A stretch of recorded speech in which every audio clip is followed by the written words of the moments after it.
Okay. Hello, everybody. Hopefully, my voice is, it seems like I'm a little loud. Tone this down a little bit. I want to make sure that the jazz is not overpowering my voice. Hello, berries. Star screams a lot. Good evening. Empress Mako, hello, hello. Sheer, hello, hello. Good to see you again, as always. See you a lot in Common and Cam's live streams as of late. Like to hop in there every now and then when I have a chance.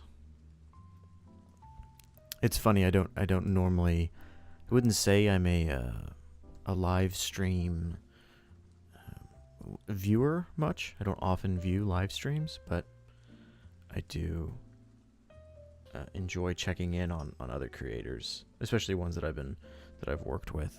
And so after working with Comet and Cam on that episode of Delta Base, I noticed he was streaming a lot and thought I would hop in, especially since he was streaming War for Cybertron. Guys, let me know in the chat if my mic volume is good compared to the music. I would like to have the music just kind of in the background. And if I'm too loud, if you can hear all of my sibilances, let me know, and I can work on that. Oh, and also if I'm only coming out of one of your earbuds. We had that issue last time. I think I have that corrected. Hopefully, I have my stream set up correctly. Mic volume seems perfect. Okay, it does look like it. Originally, when I first started doing some streaming, I had the latency mode set to the wrong one, and it was a good 10 seconds before I said something that it was popping up, making chat very hard. I was worried my internet wouldn't be able to handle it, but seems like your music is alright, your voice is alright. Oh. Well, good to know that my voice doesn't sound too irritating. I guess since everybody's been watching my videos for a few months now, I know that it's not irritating. Effective, thanks for being here. I heard you say, you said that you woke up early for this. I know, yeah, I'm always maybe not surprised, but genuinely happy to see so many viewers from around the world. That's been awesome. That's why we do these streams a little earlier, to try and get some of the people who are in different time zones. Spidey Man, always coming in clutch. I always know you're here. See that clone trooper profile picture. I love seeing it. Delta, have you ever considered making a Discord channel? I have before. If that's something you guys are interested in, I think I'll probably wait a little bit longer, probably till next year, to consider it. I don't have the time to manage it. I know there's bots, and you can get admins to manage it. I really enjoy being inside of Swizz Prime's Discord. If you're looking to get my opinion on something, or see me chatting about something, Swizz Prime has a great Discord. And so, at least in my mind, I kind of think, why reinvent the wheel? I really enjoy being in that and talking with everybody. That's kind of a great place. Don't want too many Discord channels. I have like 2 or 3 Discord channels I'm in, and it's already servers I'm in. It's already too much for me to keep up with. So if you're looking for something like that, then I would highly recommend Swizz Prime's Discord channel. It's a great place. And that actually, Barry's has a great Discord too, centered around the Cybertron games. I'm not as active in there. Sorry, Barry's. Sorry. But it's also a great place to talk with other people. First time joining your streams? Well, thank you, Ashir. Keep going and growing. Yes, sir. Okay, so I think we're celebrating something. Oh yeah, 10K subscribers. Thank you guys all so much for getting us to 10K. Actually, I think we're at 11,000 subscribers right now. Such a huge milestone for me. It's only been maybe 5 months, 5-6 months since we started the channel, and so it's just awesome to see that that much growth, especially especially when we've had some trouble with some of these videos. You know, the hey, Moonbase 3 is in here. We've had some trouble, you know, with Paramount, with that D16 video, which, if you don't know, I posted this maybe a week ago now, that they didn't technically release the video from their copyright claim. They just didn't respond in time, and so the video just kind of went back to the way it was. I say this a lot. I saw someone, man, here comes all the congrats for 11K. Thank you, guys. I saw someone comment on my update about the video that it was released, about, you know, the fact that it's really just about the money. I can understand why some people may think that. Again, yeah, I do run AdSense on my videos. It's a nice little extra bonus. It allows me to keep the channel running, but it's not my full-time job.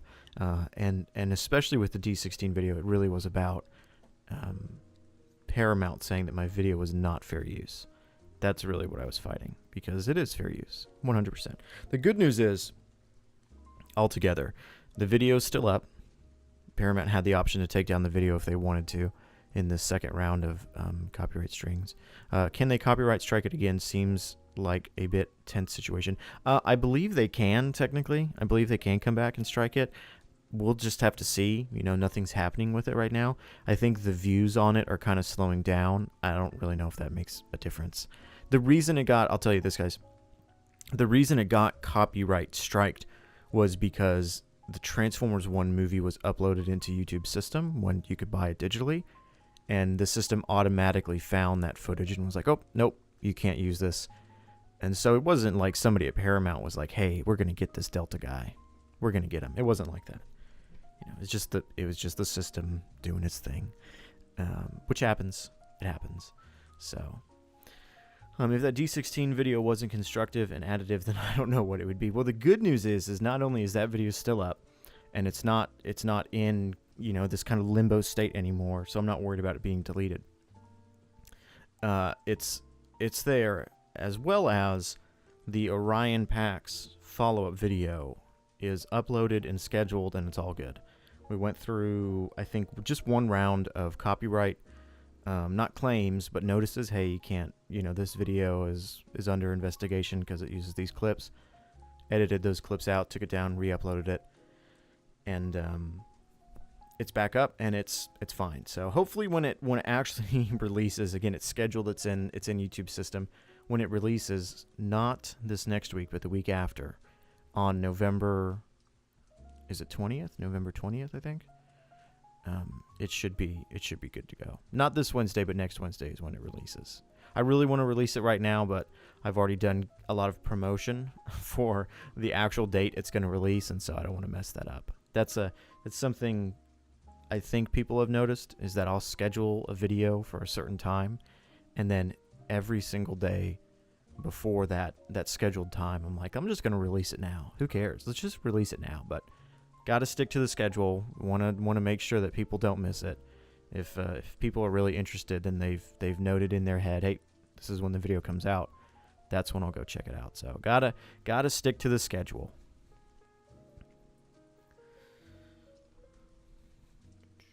Now I'm afraid to say anything about Transformers 1. No, I think you should go for it effective.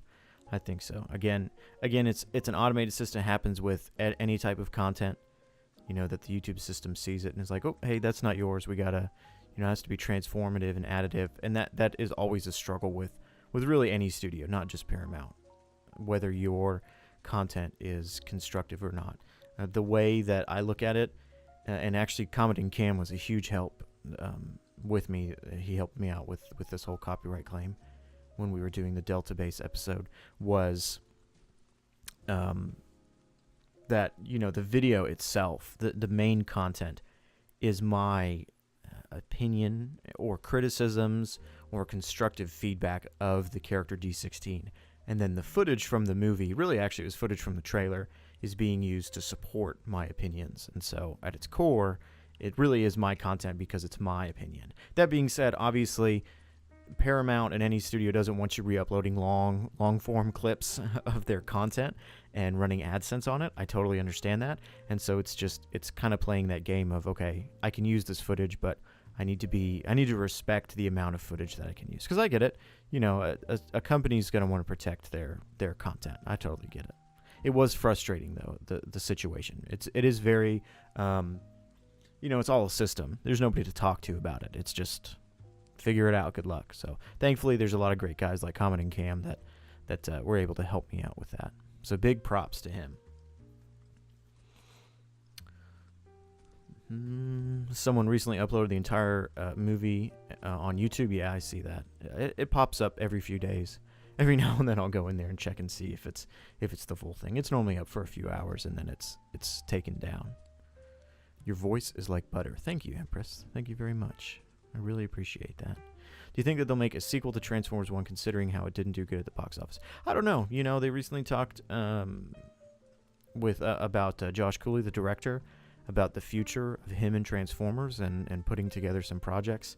If it's not a Transformers 1 sequel, then maybe it'll be something else that Josh Cooley does.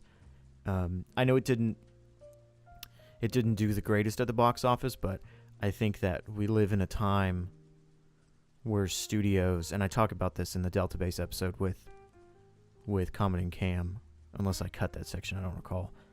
I think we live in a time where box office numbers obviously do matter, and at the end of the day, a company and a studio needs to make money, and that's just the way it is. But at the same time, in a post-release, the Snyder Cut era, I think people inside of studios have more eyes on fan bases and can say, hey, you know, this movie may have not done the best numbers, but there is a large fan base that likes it. We can make more money off them, so maybe we should do another one. As bleak as that sounds. So I hope so. I hope there's another one. Delta, thanks for introducing me to the Energon Universe Transformers comic book. Wanted to personally say thanks. Of course, absolutely. Who's your favorite Transformer, Delta? Oh, that's a tough one. Probably Depth Charge from Beast Wars. Does he have a lot of character to him? No, but I love him. Delta is the reason why I'm currently finding and searching all the Transformers IDW comics. Good luck. Good luck. Delta, I wish I had your voice instead I'm left sounding like Starscream stubbed a toe. But that's good. Now if you need to voice Starscream, you can voice... You don't sound like Starscream stubbed his toe. You sound much better than that. Also, which Starscream is the big question. Have you seen The Wild Robot from Is the Wild Robot Escapes trailer out yet? The username tracks. I have not seen it yet. I have heard that it is very good, though. Is it? I don't know if it's out on streaming yet. I didn't get a chance to catch it in theaters. I do need to watch it. Depth Charge, the GOAT. That's a lot of comic books from IDW. Yes, it is. Good luck collecting them physically. I was on vacation recently and went to about 4 or 5 different comic book stores, locally owned small comic book stores, and none of them had anything IDW. IDW Transformers is very strange. It's hard to find them out in the wild anymore, and if you go online to purchase them, they're very expensive. So that whole series is one that I always tell people, just take the loss and read it digitally. You know, if you want to collect them, then you're going to have some pretty deep pockets to do that. Sorry, I've already asked this, but do you have a favorite Transformers toy reviewer? I do. Rise, I do have a favorite Transformers toy reviewer, but I'm not going to tell you who it is because it's probably going to end up being its own video on the channel. I know that's a little strange, but that toy reviewer actually has done a lot for me in my life. It sounds very weird. That person didn't save me or anything, but that will be a video that has been on my heart for a very long time that I want to make. But I do. I don't think anyone would be able to guess who it is, though. Maybe, but I do, yes, and we will get to that probably next year, just because the rest of this year is pretty much scheduled out. Okay, I have the chat up. Whose design did you like in Transformers 1? I really liked Hound. Hound was just very nice, clean, simple, boxy guy. Okay, let's see. Let me get to my camera here. Let me check and make sure. We're doing a bit of a different view today. Hey, there we go. Normally I have the camera pointing down on the screen. We did that last time, but it was kind of hard to show off the figures. I was having to do this to show them off.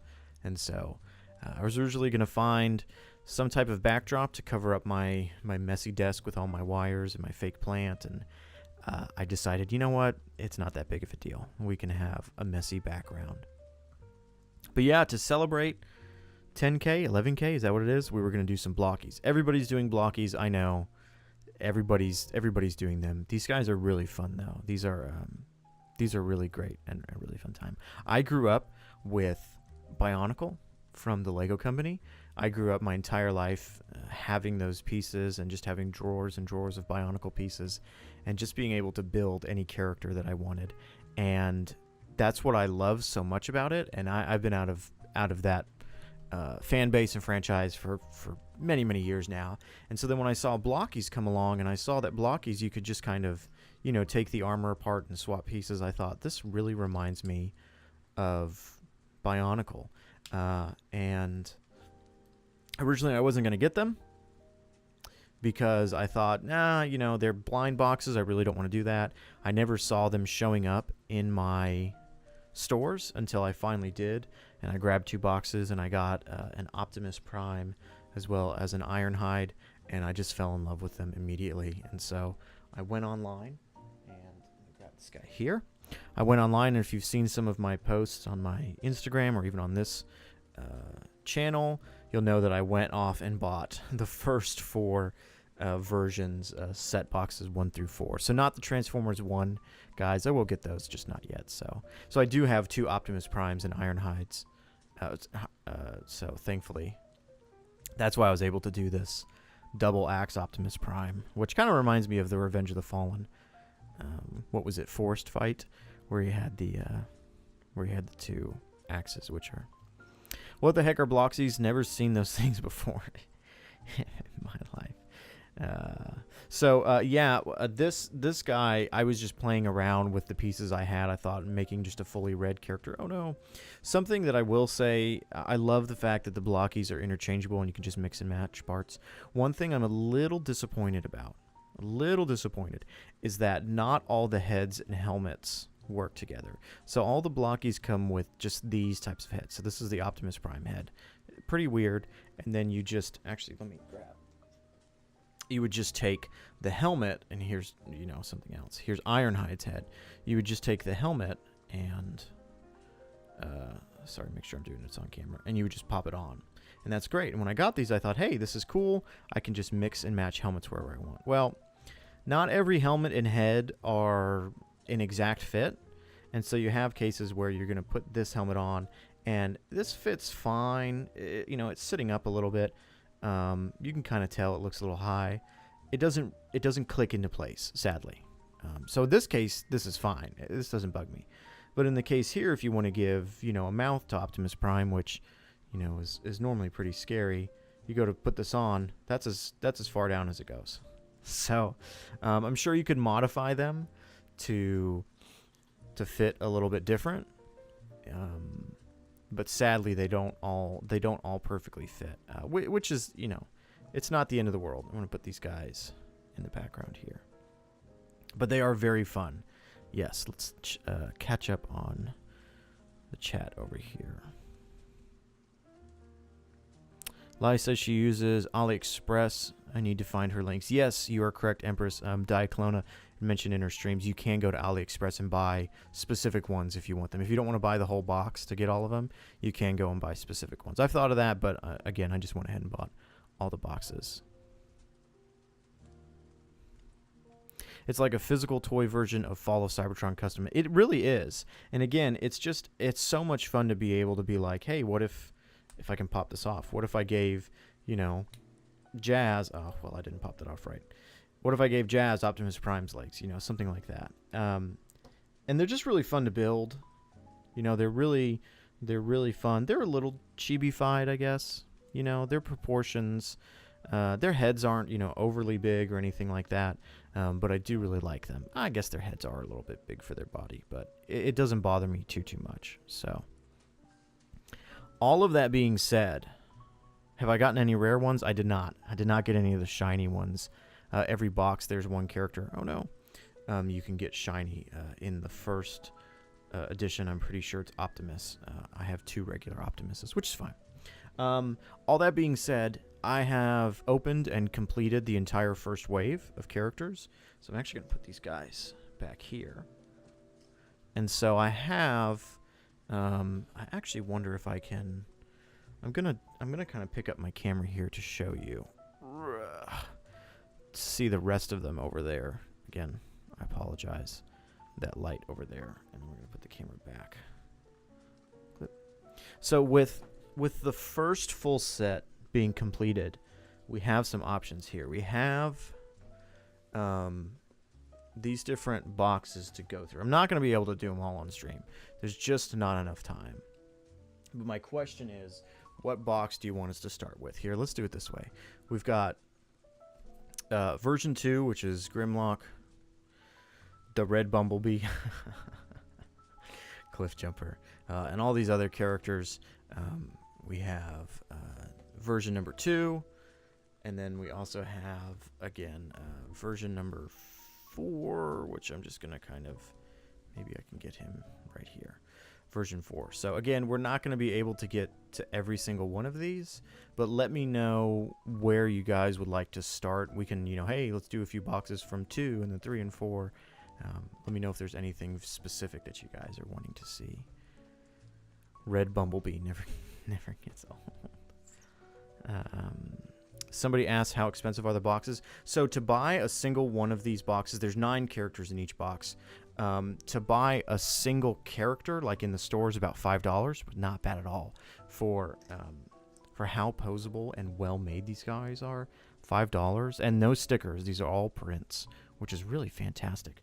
And they do come with extra hands. They all come with a fist and then an open hand. I have those stored elsewhere. So it's $5 for a single figure.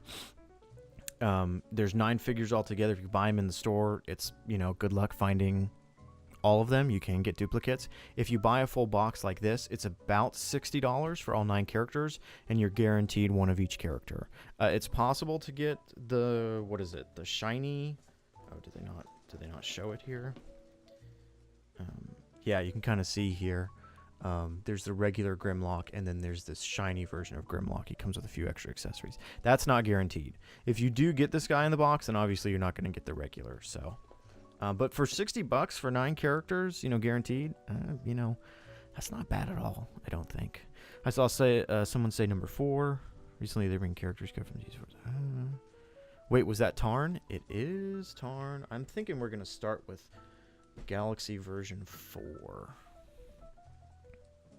With Tarn. Tarn, I think a lot of people here on YouTube really like Tarn. I'm going to open this behind. Where did I get them? I bought them from the Blokees website. Safe website, great.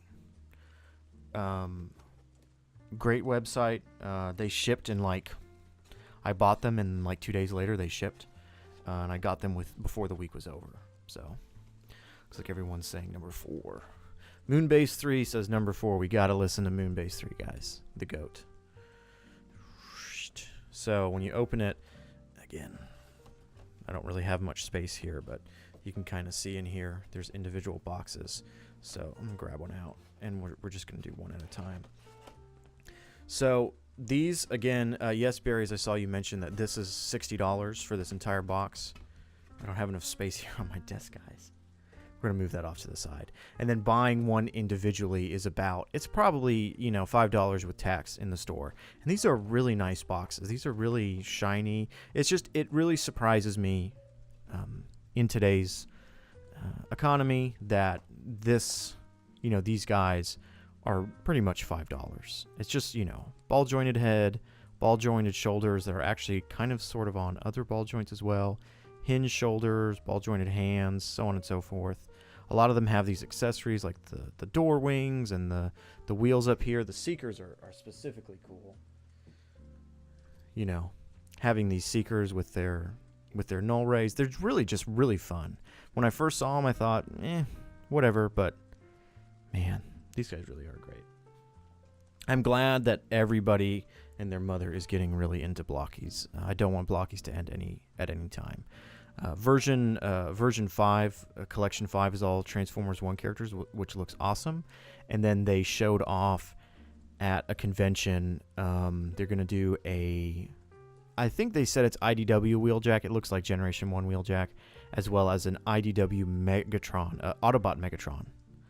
Super excited for that. Absolutely super excited about that. Let's catch up on some comments here. Where did you get them? We talked about that, the Blokees website. I think Tarn is a pointless character, only shows up now because he looks cool, not because of his actual character and story. That is a very interesting point, Berries. There is a video on Tarn coming in December where we're gonna cover that. I usually get my Blokees from Walmart, Target, the black market, Amazon, etc. Yeah, I did find the first 2 I bought in stores. I did find at a Walmart. I went back to my Walmart, completely gone. So I think they go pretty quick. All right, let's open this. One thing about these is that if you're trying to save the box, don't. These things are glued really tight. I'm not really a box collector. Oh my goodness. There we go. Pop this open. So wait, who do we have in this series? Ultra Magnus, Snarl in beast mode, Snarl in robot mode, Smokescreen, Nemesis Prime, Tarn, Shockwave, which you can get a shiny version of Shockwave, and then Scrapper and Hook. So you get 2 bags, an instruction booklet, which I'm not going to need. We're just going to kind of put this off to the side here, and we're going to see who we get. Okay, whoever it is, they've got white hands. I'm not gonna keep the guide in front of me because then I'm gonna know who it is. Hopefully the bag is not too loud, guys. Ah, Ultra Magnus, it looks like. Yeah, and you get these little things with them. Ultra Magnus. This is great because they're all technically within the same scale. But something I did notice, I'm going to bring over my very weird looking semi-Optimus Prime with these 2 guns, is that they don't all have the same compatible pieces, such as, let's see if I can do this here. If we put these 2 guys together, you can tell that Optimus Prime has longer legs than Ironhide has. And so they're all within the same scale, but they have different heights. So I actually don't know if Ultra Magnus... Yeah, Ultra Magnus has the longer legs.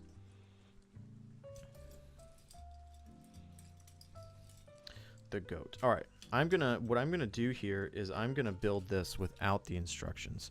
So I'm gonna move all these pieces off to the side. You get a couple of runners. You always get a base. You get runners with hands. We're gonna pop those off. 2 fists and 2 open, and we're gonna toss it off to the side. And then you always get these runners with the joints for the characters. So we're going to pop them out. And these runners also always have these little insignia. So there's an Autobot insignia and a Decepticon insignia that they can hold. So we're going to pop these out.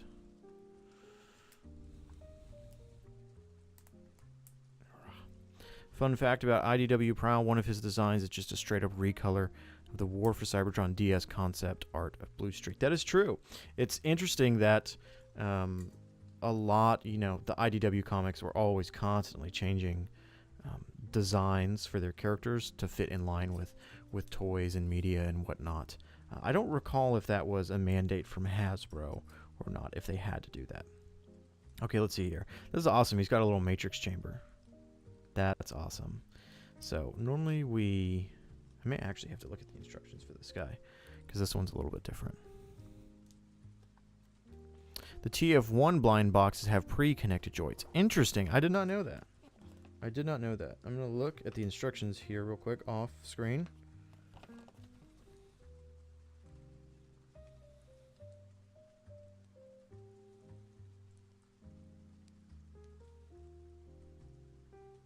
Interesting. Yeah, so wave one of these guys were all pretty simple. you know, they all kind of followed the same design. And I've noticed that as these waves go on, they become a little more and more complicated. Like, I mean, you saw that everybody's head was just place the helmet on top of the head. But in this case, like here with Ultra Magnus, you actually have multiple pieces. You have his face. Sorry, my hand's in the way, guys. You have his face. You have his eye stalk.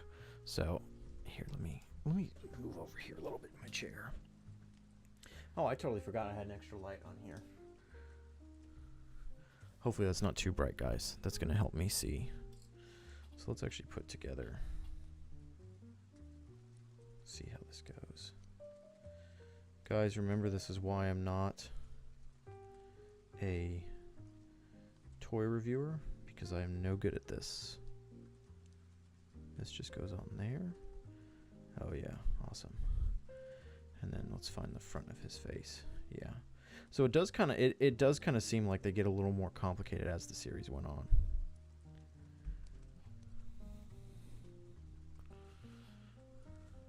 Flashbang. Sorry, guys. Is this light too much? Let me get guys. Let me know if the light on here is too much. If we need to turn this off.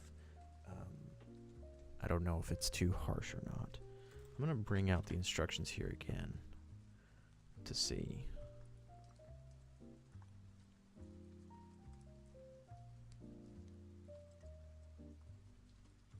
Install the chest only, no ball joints. Oh, okay, interesting. So they have this. This is the normal body here. We'll pull Optimus Prime here. This is the normal body that you then connect all these pieces to, and then the shoulders. But they're saying that you don't need this. So it's interesting that they still let you keep it. That's very interesting that you just, do you really just put this together? But then where was, oh no, you don't need these. Gotcha. So Ultra Magnus is different, that you don't put on the shoulder pieces. You just pop in the chest. Understood. That makes sense. I was wondering how this was going to work. Just clamp that together. Awesome. I love his matrix chamber. Very awesome. So you don't need the shoulder pieces, but they still give them to you. Very nice. Use these little clear ball joints for their feet and their head. The reason for that is they have Blokees called shiny versions, where the bodies have lights in them, and you tap them, and then they light up, and then they go through the head and then into the eyes.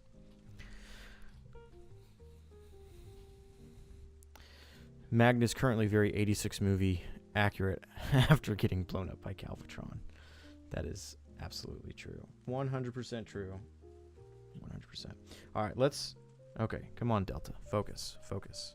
Trying my hardest not to get the camera just to focus in on my wrist and my hand as I'm building these guys.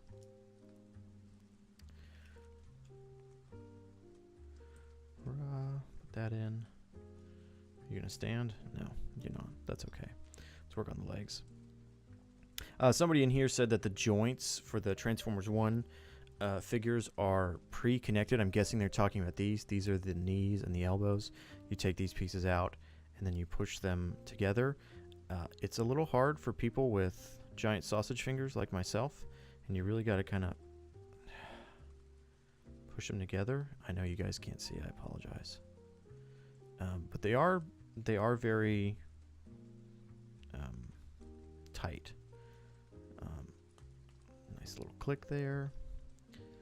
Whoever said that, if you can confirm with me that the Transformers 1 box sets, these are put together. That was me who said that. Jaspermus Prime. Okay, so it looks like they moved over from assembling them yourself to them already being assembled. Whoops, that's backwards. He's getting there, guys. We can rebuild him. Ball joints. I guess I'm not doing too bad with this. Getting this stuff in camera. Maybe I could be a toy reviewer. Delta Trion? Toy reviewer? No, it's not going to happen. I don't have the money to keep up with all the different toys and lines and whatnot. I normally don't jump into a series like I have with Blokees, but they just seem like so much fun. And It was a cause for celebration hitting 10K subscribers, and I thought, you know what? Let's get these Blokees. We can make a live stream out of it, and they'll be really fun to collect. And they seem to come out pretty quickly, because I only heard about Blokees maybe at the beginning of the year, maybe. Yeah, probably at the beginning of the year, and we're already in wave 5, so I would watch Delta Triumph tour reviews. Thank you so much. Optimus gets shot twice. Ultra Magnus gets blown into pieces. 'Tis but a scratch. That's true. Okay, let's see here. We don't need these guys anymore because they already used those. Hey Delta, which of the 13 primes is your favorite? That's a really great question. I just did a video not too long ago on, the whole idea of Optimus being a prime, and I'm actually gonna take my mouse here real quick and bring up a video that I think is really important if you're interested in the 13 primes. Sorry if my voice goes in and out here a little bit. I'm looking off to the right. Trying to type in a YouTube user's name. Oh, nope, there's an ad on that. There's a great creator who I've linked before on my channel called Astrid Camia. She is a fantastic creator. I'm going to put... Can I put links in YouTube chat? Maybe not. Yeah, I can. She has a great video on the 13 primes. And, it's really hard to pick a favorite. Highly suggest you watch her content. I'm doing research on the 13 primes right now for a video. Similarly, don't like the idea of Optimus being the chosen one. A lot of viewers put it really well. That obviously doesn't go in there like that.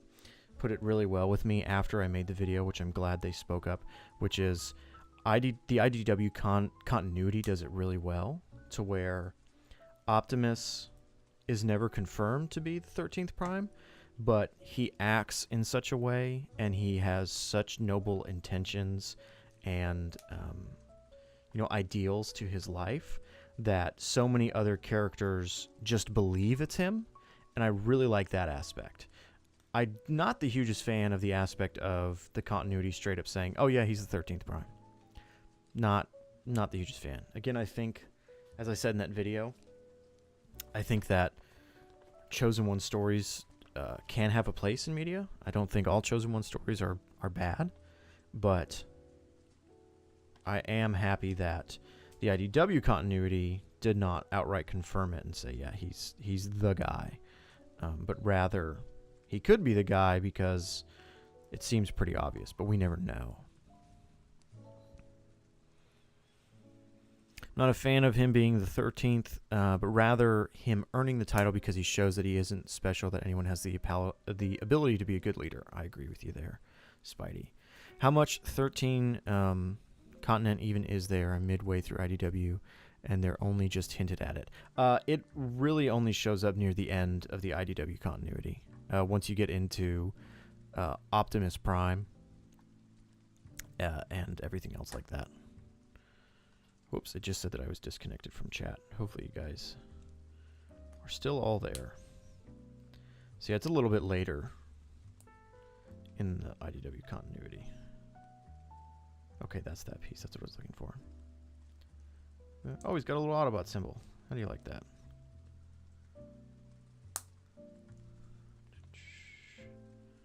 Yeah, so again, what's great about the Blokees is, I'll just show you here, you can just pop this off, and let's say I'm creating a custom character. I can just give these shoulder plates to Optimus. Now he's got them. So, really fun. Put that back on Optimus.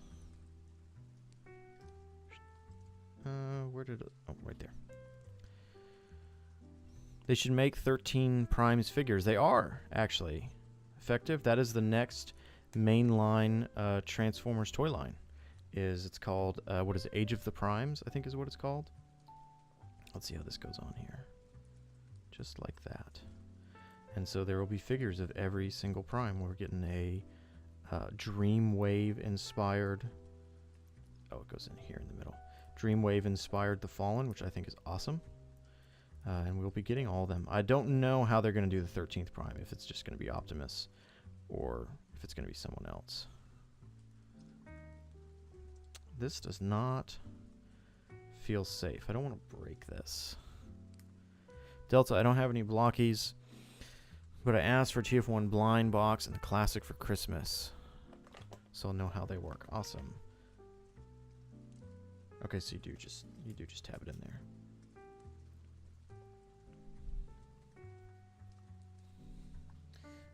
I'm gonna leave my microphone to really focus in on putting this piece in, guys.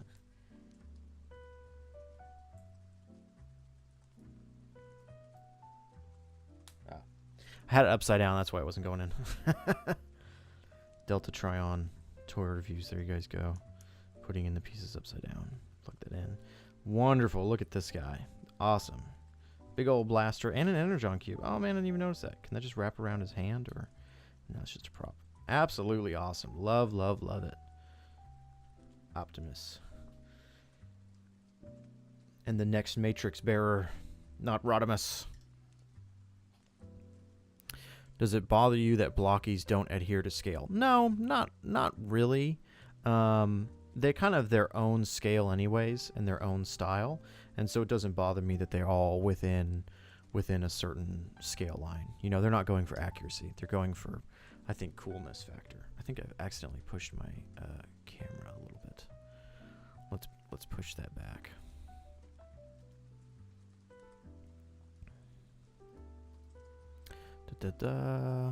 Cool figures kind of remind me of Lego Bionicle Hero Factory. You know, that's exactly what I was saying when we started this. That's the reason why I got all these guys, because it really just reminds me of that. Let's do another one of from this series. I'm going to just throw these boxes off to the side. Do you like the idea of Optimus and Megatron being brothers or simply comrades? I like the idea of them being brothers. I think it's, again, Transformers is such a vast IP that we can have many different takes, which is great.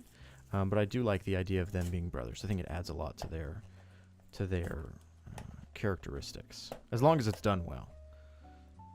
Come on, they really got some strong glue at Blokees headquarters.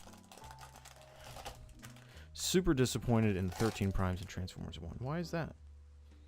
Is it because they weren't utilized as much as we had anticipated? Let me pop this other Autobot insignia out and toss away some of these. Come on, Tarn. I know we got him since we got the full box, but I am hoping for Tarn. Move these guys off to the side. Come on, Tarn. Come on, Tarn. Well, they're gray hands. I don't have the guide in front of me to see what color Tarn's hands are.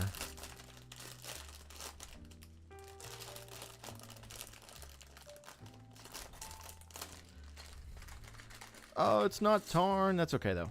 One of the Dinobots. Snarl, right? Snarl. Oh, it's Beast Mode Snarl. So this is really interesting. Okay, no, he doesn't come with fists. I was about to say, he comes with a sprue of fists, but he does not. So I do think it's really interesting that they do Beast Modes of the Dinobots. Oh, no! My camera, guys. There we go. Are you going to buy any of the Blokees Classic class? So this is the Galaxy class, and then you have Classic class. Blokees does a bunch of different styles. I think I'm just gonna stick with this brand of Blokees for now. Watch your videos from Turkey. Love it. Thank you so much. What about Ultra Magnus and Optimus being brothers or just comrades? I kind of like the idea of them being brothers. I'm gonna just see if that will stand up there. In fact. Version 3 of the Blokees features a, can I get this in shot? An Ultra Magnus that looks like Optimus. I am excited for that one too.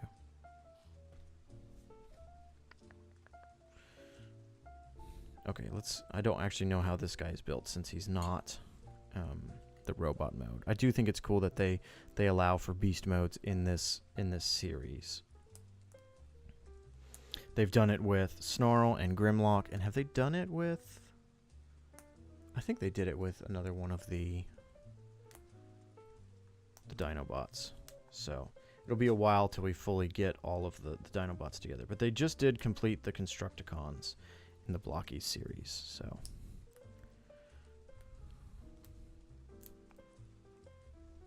Let's see as I pop these out. What are classic class? Classic class, so again, these are Galaxy class. Classic class, to my knowledge, they're not as chibified, if that's the word you want to use. And they do characters like they did Rise of the Beast characters, and then they did 2007 movie Megatron and Optimus Prime. I believe so. Somebody fact check me on there. Bob the Doctor 27, a good friend of mine, been friends for over 10 years now, asks, how would you react to a Blokees hoist? Can they use any existing molds to create him? I would immediately buy a Blokees hoist. I love hoist. Can you use, you know, you probably could take the TF1 Hound and put together a hoist of some sorts. I should look into doing that. That would be really fun. You know, that would be awesome. Yeah, awesome. How many characters has Blokees done so far? I'm honestly not very familiar with the series. So there's been 5 waves, and there's 9 characters in each wave. There's some waves that have duplicates, like there's two Snarls in this wave. So you're just going to have to go to their website and check it. All right, let's actually build this guy. Very interesting how this works. I do love me a Stegosaurus. Guys, sound off in the comments.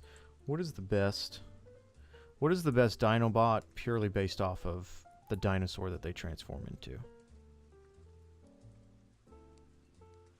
What is the best Dinobot based off of the dinosaur that they transform into? Let's get into that. Let's argue about that. Oh, I probably should have. It's a little bit harder to do on camera.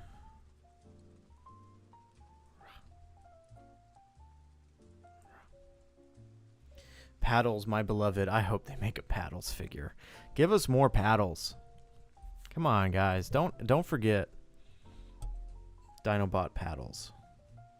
Okay, interesting. So he does use a body. Please refer to Snarl robot chest building method to build this point. So he has a fully... That is so interesting that he has the full chest. Oh, wait, let me put in these pieces first real quick. Gotta do this first. Whoa. Stegosaurus, Bestosaurus. So true. Guys, if you don't know who Aligned Paddles is, please go do the research to know who Aligned Paddles is from the War for Cybertron. Oh, I guess it was Fall of Cybertron. Was good. Very interesting that they use the full body here. And then you're just going to plug this. This is crazy. So this is the Blokees body. And you've just got... So this could be a head for somebody. That's really cool. Very cool. Yes, justice for Paddles after what Grimlock allowed to happen to him. Absolutely unacceptable. When are we getting a Paddles standalone game? I think I have this the wrong way. Yeah, I do. This is gonna... Blokees is really nice because everything just is so satisfying to click together. You know, everything is just so well engineered and designed. Like just this right here, just click all together. Just wonderful. Wonderful. Fun fact, in Fall of Cybertron multiplayer, they mixed up Slug and Snarl's name. That's okay, I do it often too. I often get their names wrong. It's hard to remember all of their names specifically. Get this upside down. We do have this upside down. I'm guessing this just plugs in. Plugs in. I wonder if toy reviewers, after years of doing toy reviews, they don't have to look at what their camera's looking at, and they just know if they're on camera or not. Because that's kind of hard. Plug the tail together. And then you just plug the tail. Ah, interesting. You plug the tail into where the waist would go. Dude, this is so cool. We got his legs here. Let's go ahead and put his... Oops, wrong feet. Let's put his feet into his legs. Ooh. That actually did not sound very good. That's a very tiny ball joint. Ooh, we need to be careful that doesn't break. Get his little toes in front here, guys.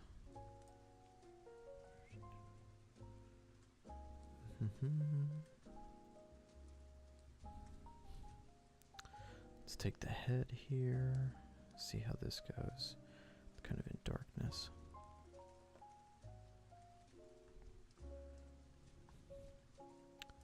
So this is just gonna... Well, how am I supposed to do this? Okay, like that. And then this is gonna plug in. I gotcha. Plug in right up there. Here's the real question about Paddles dying. Oh, he's got his little eye. Paddles dying because Grimlock was selfish and didn't... Oh, and his mouth opens. Oh, and he's got a little... He's got a little section for breathing fire.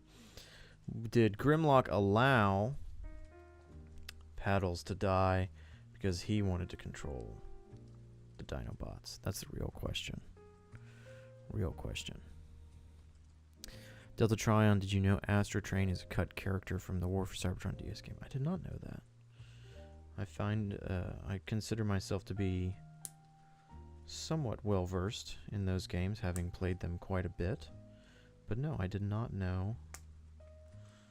I leave Berries to do all that content.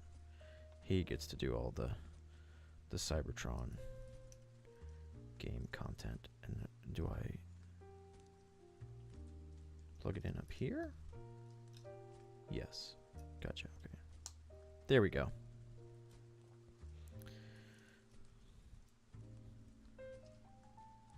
Rah. Oh, look at his little legs. Ugh. I may not even give him his back leg. No, I'm going to give him his back legs, guys. Don't worry. Lots of the Blokees instructions show off having these armholes in the center rather than on the side. I kind of just go back and forth and do it however. I kind of like having them on the side. That way if I need to plug anything in, you can just plug them in like that. So,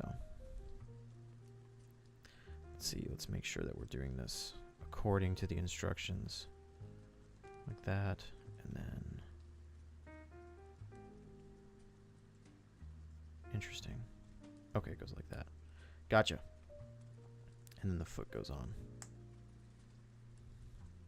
And then, whoops, I got it backwards. As per usual, I'm building it backwards. Is that right? Yeah, and then you bend the leg like that. Whoa. Let me pull this back. That way it actually works. There we go. There he goes. Almost there. Let's get this other leg built.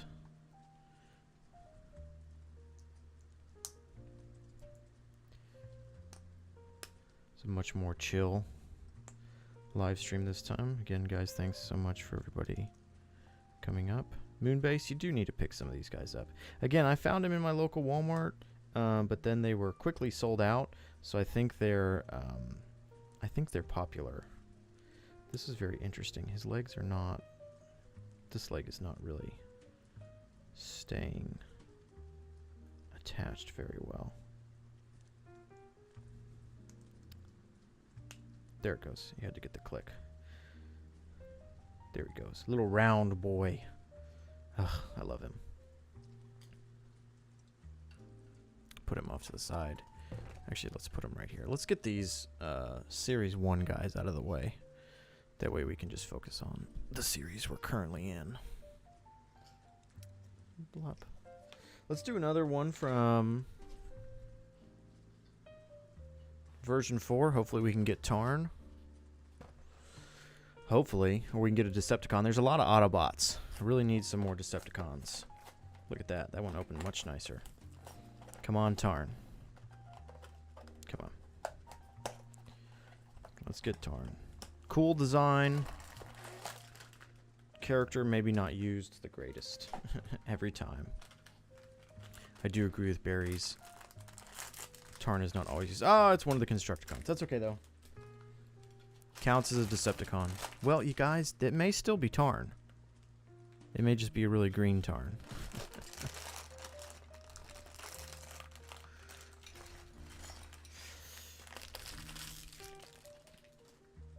Probably going to take a quick break from Blokees after we build Scrapper. With this, I summon Tarn.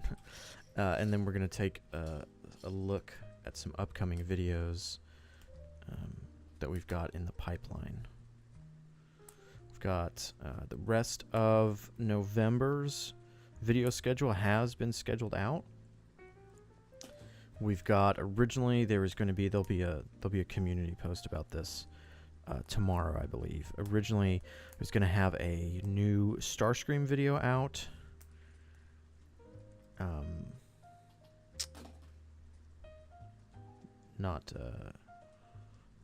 This Wednesday, actually. We're originally going to have a Starscream video out this Wednesday to coincide with issue 14. It would cover his character development through issue 13 and 14. I read through the script. Wasn't the hugest fan of what I had written, and so decided to kind of hold off on that video until I've had more time to think on his character development.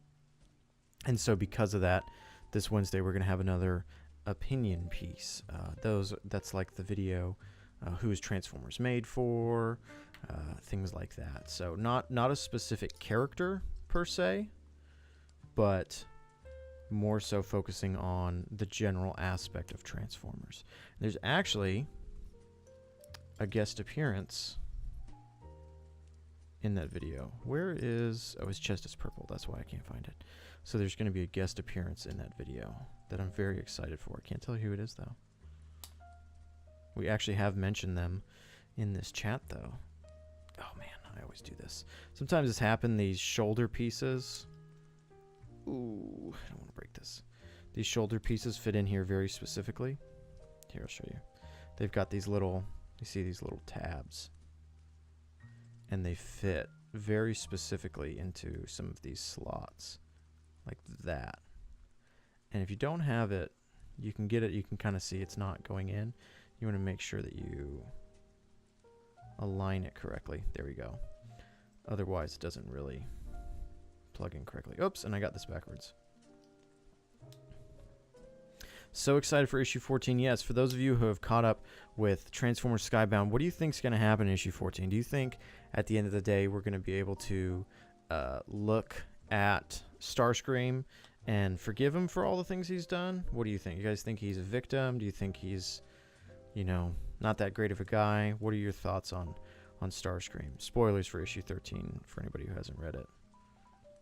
And for the preview of issue 14.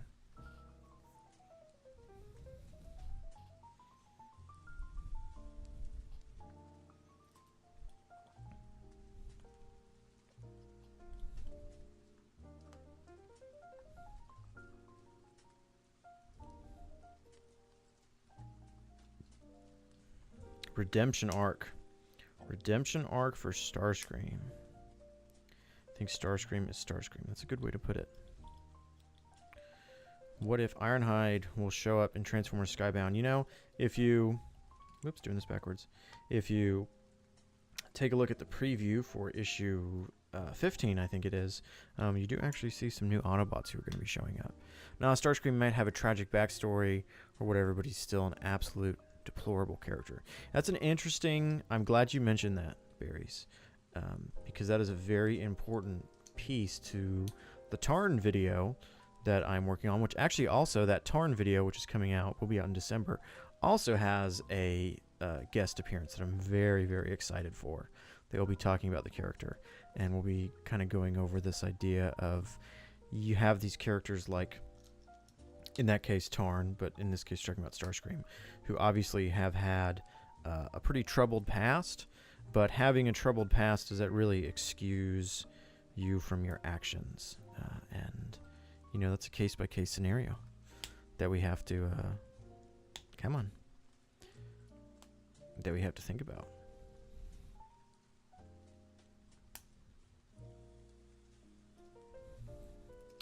Guys, I'm going to apologize ahead of time. I see a lot of talk about the Transformers War for Cybertron DS game, and I have not been following that conversation, so my apologies for what you guys are talking about. Okay, let's see what we're doing here with the shoulder. So he's got wheels. So I'm guessing the wheels plug in up here. Excited to see these guest appearances. Yes, again, first one is coming this Wednesday on a big opinion piece, which I think is a really, this is a really, really important video that's coming out this Wednesday. I originally wasn't sure where to put it in the schedule, in the video schedule, and then there's an opening since that Starscream video really needs a little more time to cook in the oven, especially since that issue 14 is not out yet. Let's give him his gun here. Oh, this is his head. Okay, interesting. Again, this wave 1 of these characters, again, like I said, had these helmets that just kind of popped on. But it seems like as the waves got on, they really changed out how these worked. You know, let me pop this off first, actually.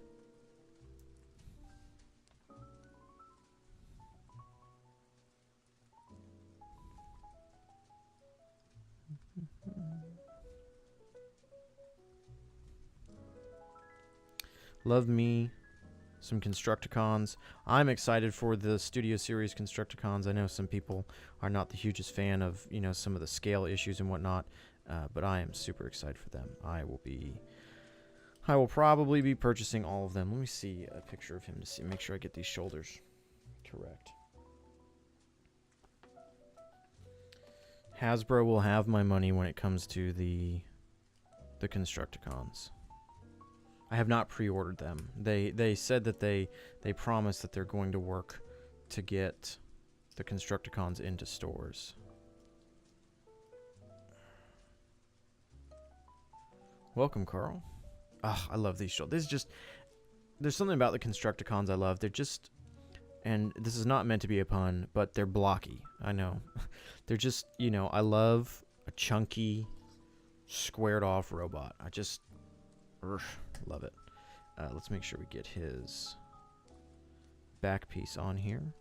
Let's see how this is going to work. Like this. Make sure we do it correctly.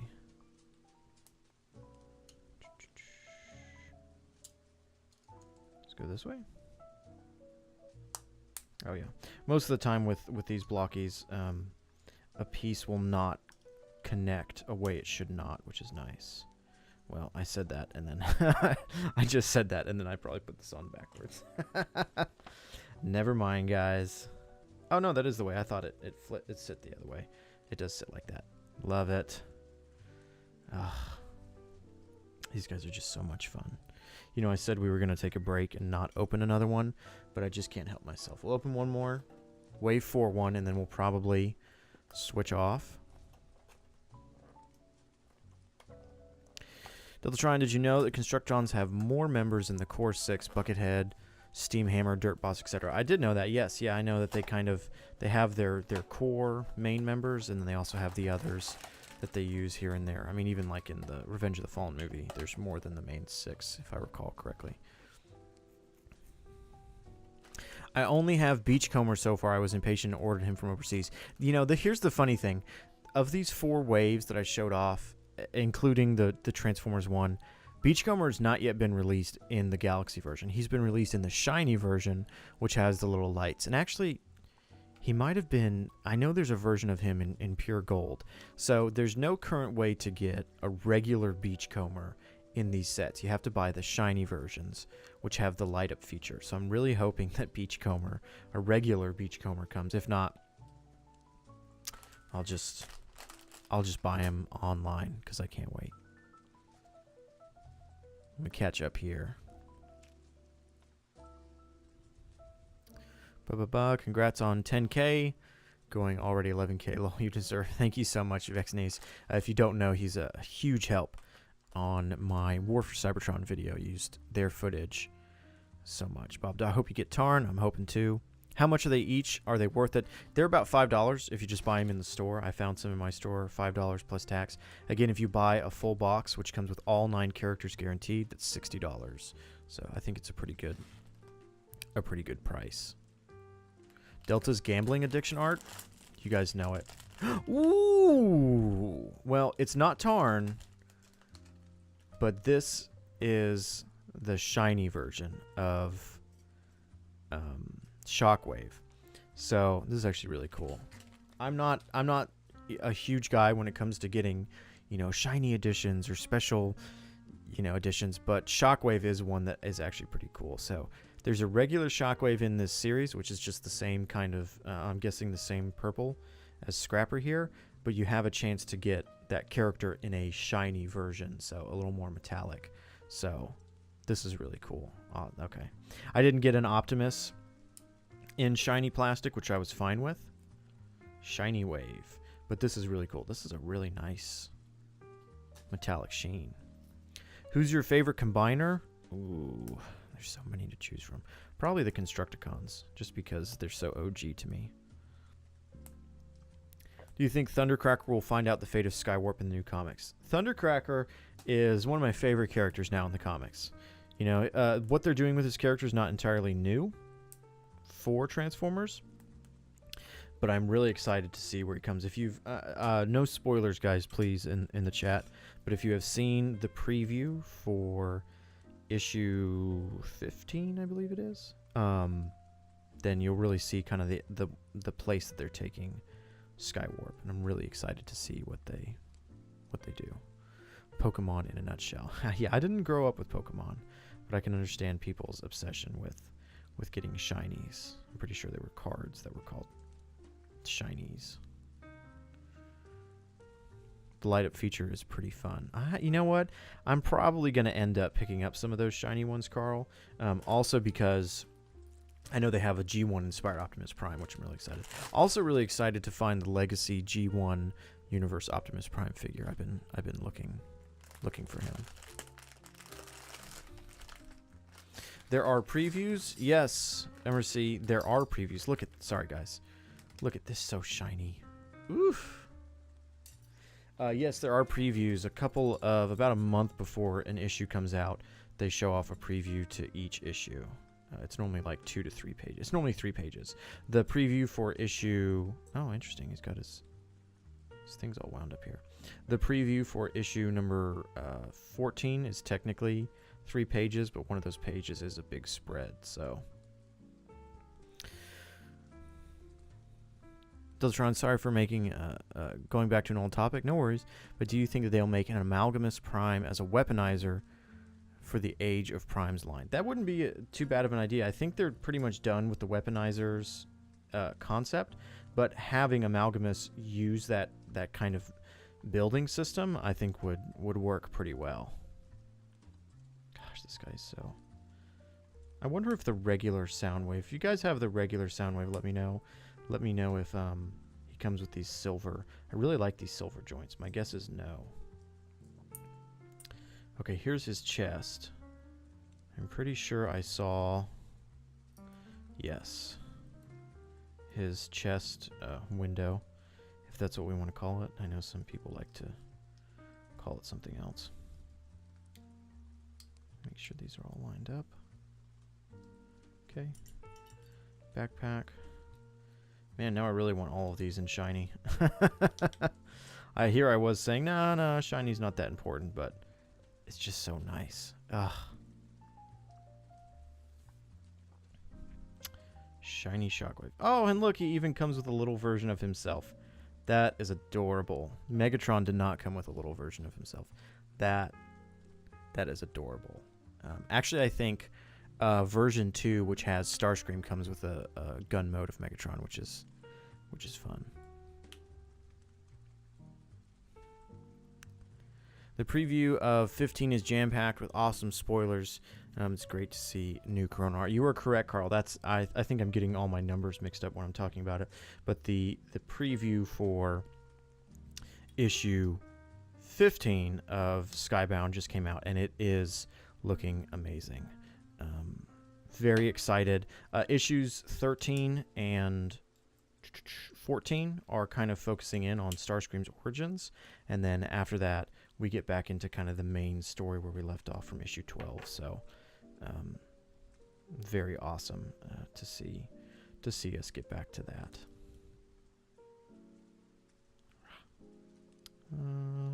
Silver thighs. Oh, interesting. He has printing on the thighs. I did not know that. Do the others have? No, not all of them have printing on the thighs.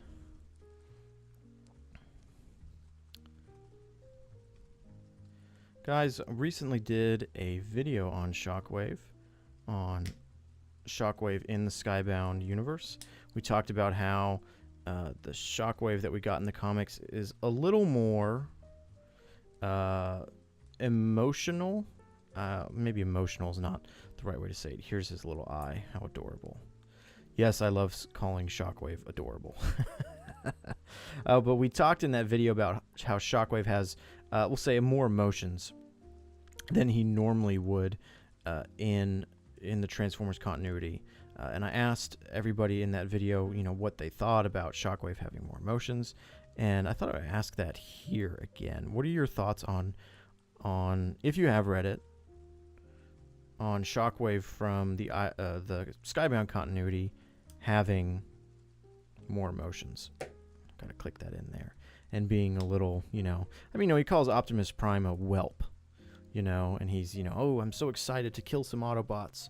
Do you like that, or do you like him being just completely cold, calculating, no emotions whatsoever? Oh man, that's not going in there. Be a little careful with that. He also has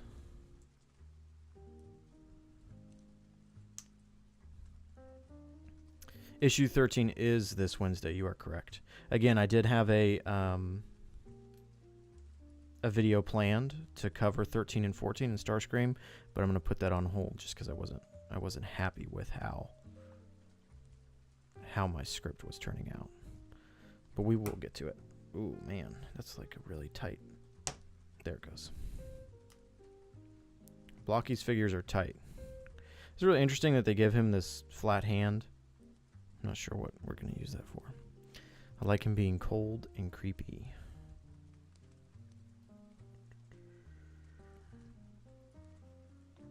Where's his other arm?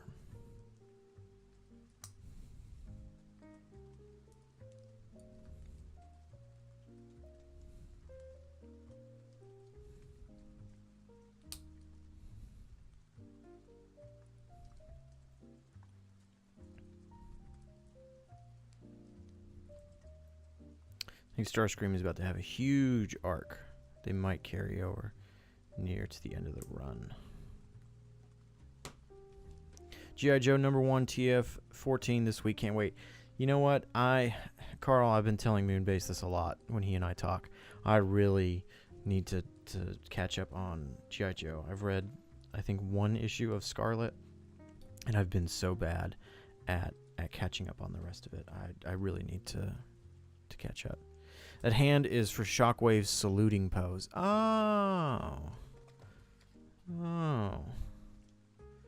You're right, he does do that. Oh man, he's really tight. It's either that or he's trying to look further out. Alright, we're going to pop that out. We're going to give him a fist because he's Shockwave. And then his other hand, we're going to give him his weapon. Is that the right way? I think that's the right way. Oh, he looks so good, shiny. I want to make sure I get his backpack.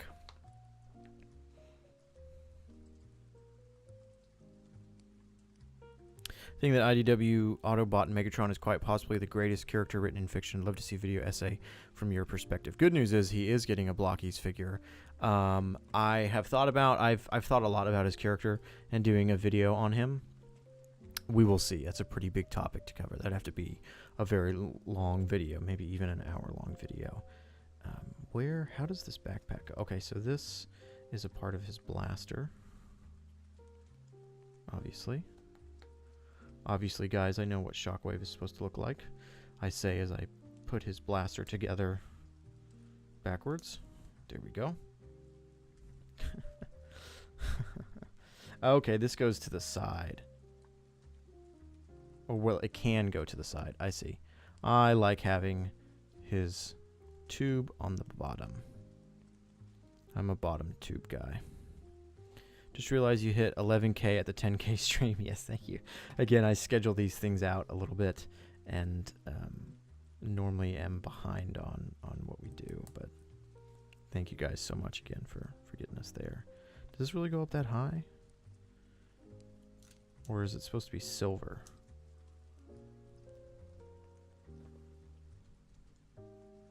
Interesting. So it looks like on the instructions here, the silver is supposed to be at the bottom. Meaning that he's going to have this backpack above him. And I'm actually not the hugest fan of that. So I'm going to break the rules and do it like that. He's probably going to lose his hip joint. And then wind his cord up. Breaking the rules, guys. Doing it my own way. Ugh, he's so pretty.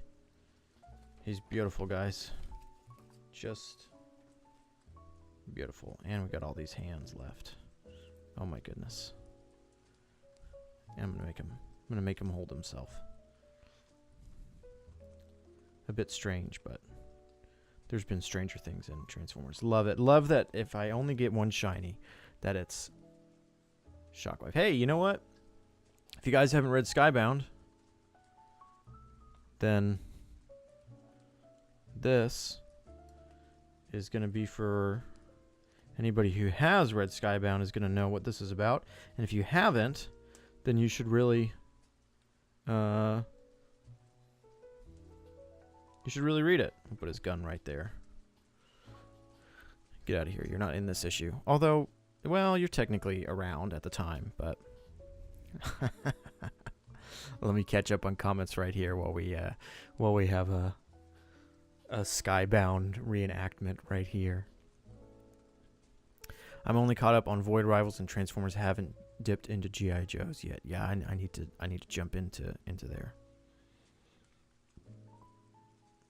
I find it more interesting when Shockwave is cold and calculating, but I'm fine with him having emotions. Yeah, I think the comic did it well. He's not too emotional. He has some emotions of being, you know, his mad scientist self. It is a very large subject, but I think that IDW wrote not only the best Transformers story with him being Megatron, but one of the greatest stories in all fiction storytelling about some dumb robot. I would actually agree with you there, Berries. I do, yeah. I love that his blaster is just a mini version of himself. Yes. Just cruel. Poor Magnus. Can you skin Magnus like you did in the first issue? Yeah, I should. What I should do is, since he was gray, I should take, you know, all these other gray pieces from other characters and make a skinned alive Magnus. That would be hilarious. Yes. Very much looking forward to exploring Magnus in the storyline in his next arc. Yes, I am excited to see his character, to see what he's like after the events of Shockwave messing around with him. Sick and tired of all the Magnus abuse over the years. If you're sick and tired of Magnus abuse, then let's talk about the abuse Jetfire has been getting in the comics, and that he'll continue to get in the comics. So one of my most recent videos was all the abuse that poor old Jetfire is getting. We'll give him his gun back. We'll give him a fighting chance against Shockwave here. Push these off to the side.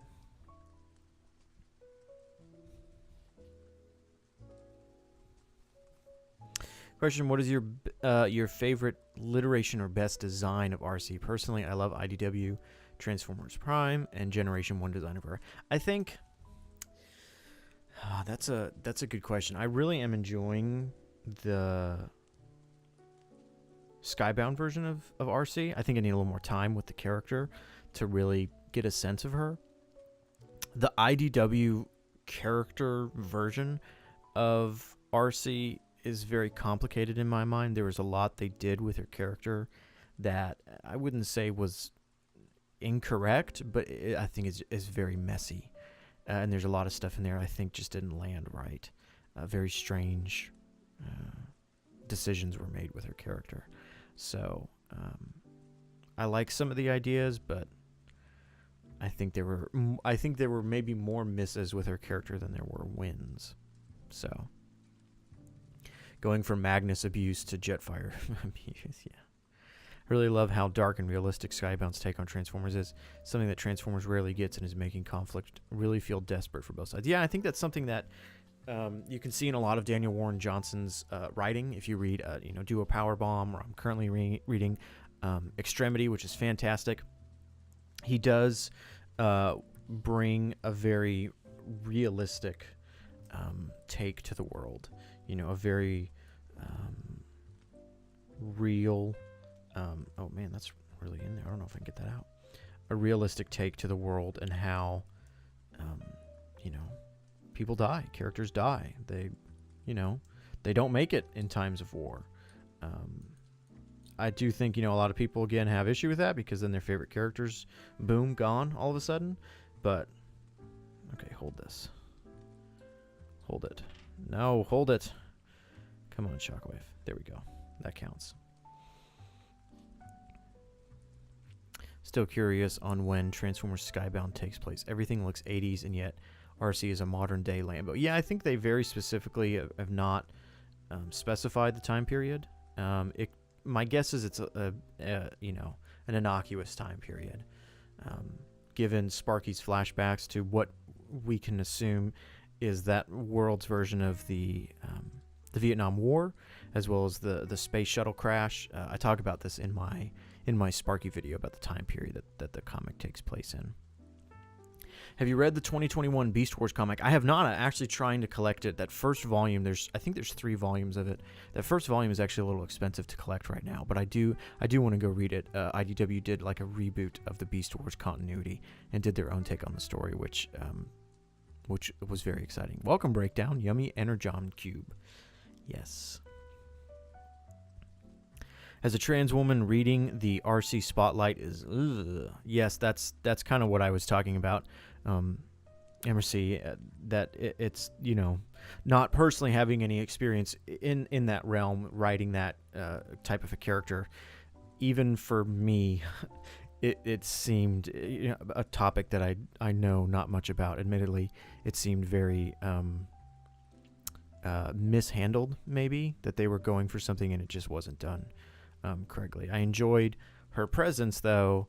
The version I read, her origin story is very something. Yes, yeah. Extremity was my introduction to Daniel Warren Johnson. That series is fire. Correct, Moonbase. I really wish I got that really expensive, man, that like super deluxe edition looked fantastic. But I did get the hard copy of it. I am probably at some point going to sell my paperback volume versions of Void Rivals and Skybound, because Skybound Transformers, because I am going to switch over to buying the books. There's just so many of those double page spreads that are amazing that you can't really see in a paperback bound book because of the binding. And so having a book that can lay flat will be super exciting. But those books don't come out till May of next year, I think. So until then, I will continue to collect. Love how TF is essentially a war from all perspectives and how it impacts each participant differently. I do love that, Carl. And I love that Skybound is really doing that. That they're not being like, here's the good guy Autobots and the evil, horrible Decepticons. I mean, we still have that. We still need that in the story, but then you also have characters like Thundercracker who are like, well, he's fighting for his own side. Does his side commit more atrocities than the other? Yeah, but, you've got Thundercracker who's kind of like, I don't know if I really like this anymore. And then you have characters like Alita 1 who go too far on the opposite side. Delta Tryon, I can't wait for my favorite Transformer. Stone Cruncher. Do you have their stand? If you're talking about the Blokees stand, they're right here. They all come with the same stand. And the stands can connect to each other. Like that. Oop. Oop, come on. Guys are still talking about IDW RC. I see in there. Good to have those conversations. Skybound started my love for the comic books. I enjoy so much of it, but it's very fast-paced, and that is my serious issue with it. Yeah, I think I think Daniel Warren Johnson's writing style is to just get to it and go, go, go. And I think he has a lot to cram into the 24 issues that he's writing. And he said that he wants to keep his run of it very G1. And so I think he's really trying to keep the pace up to make sure that we're going forward. I'm going to keep reading comments here. I'm going to put up a poll here for if we want to do more Wave 4 or Wave 3. Which wave of Blokees? We're going to go 2, 3, 4. So I'm going to keep reading while you guys can vote on which wave of Blokees that we switch over to. Kind of hope there's a proper Skybound Optimus figure so we don't get an OP and Megs. There is a third-party Skybound Optimus that was revealed recently that does look really cool, but I do hope that there is a official one too.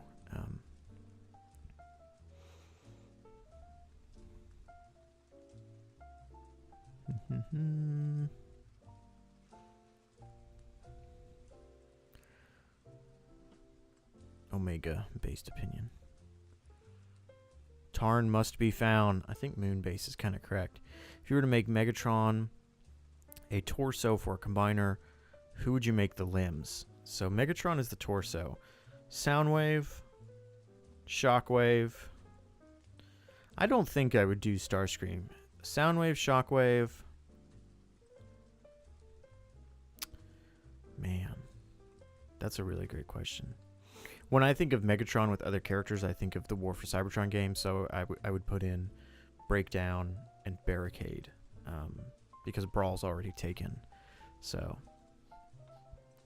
Carl says, I wanted to get that pricey Extremity book, but the fun money budget was focused on Energon Universe original art. Yes, yeah, I totally understand that. I actually didn't know about the really fancy version of Extremity until after it had released. And so I was like, wait, I didn't get the right version. But I am happy to have it and to be reading it. I need to finish it up. What is your opinion on Overlord? Imagine Skybound brought him into the run because he's the definition of a menace in IDW. I think he, like Megatron, has such an expansive history in the IDW continuity that he's probably going to have to get his own video at some point, but that's probably going to be a much bigger video. So Lugnut Astro Train Blitzwing. That actually wouldn't be a bad idea for a Megatron combiner. Let's look at this poll here. Let's see where we're going. Oh man, neck and neck between 3 and 4. Wave 2 has 7%. Wave 3 and 4 have 47%. Let me actually bring those in. Let me bring in Wave 3. That way you guys can see what was in Wave 3. And I'm actually going to try and close Wave 4 up.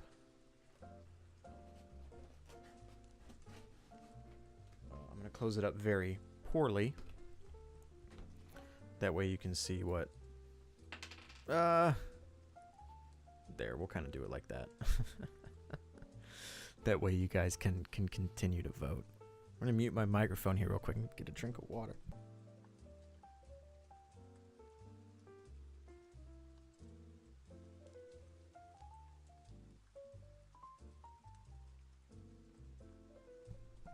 All right, guys, somebody break the tie. Somebody do the tiebreaker between 3 and 4. They're both sitting at the same percentage. Let's vote and decide what box we're gonna dig into. I agree that we gotta find Tarn, but I must adhere to the vote.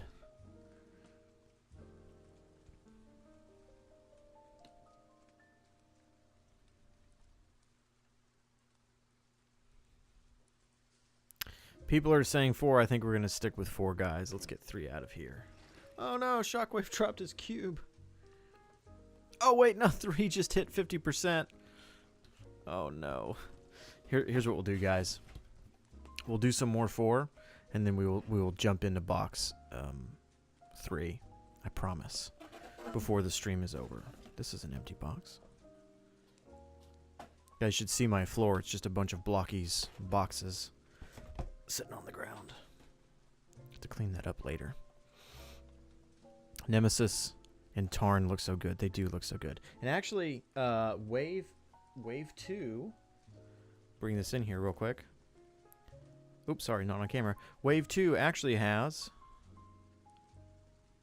It's called Optimus Prime IDW, but it's Shattered Glass. If Swizz Prime was in here, he would be screaming for Shattered Glass, Optimus Prime. Which I appreciate. So actually each wave has had an Optimus. Regular Optimus for 1. Version 2 has Shattered Glass. 3 has the Ultra Magnus Optimus, and then this one has this guy. So the DJD War Crime Division, yes. Yeah, Tarn is... I think that... I'm going to get onto the Tarn topic here that Barry's was somewhat talking about before. I think Tarn can be a very interesting character. I think he was utilized very well in IDW, and then his design became well known, and then his design was just kind of used in general. But I don't think his character has been utilized as well lately. He was fine in Cyberverse. I didn't have an issue with him in Cyberverse. But, well, it's not Tarn, but... You know what? Let's do another poll here real quick. Bring in my... we're just going to do a bunch of questions. We're going to do...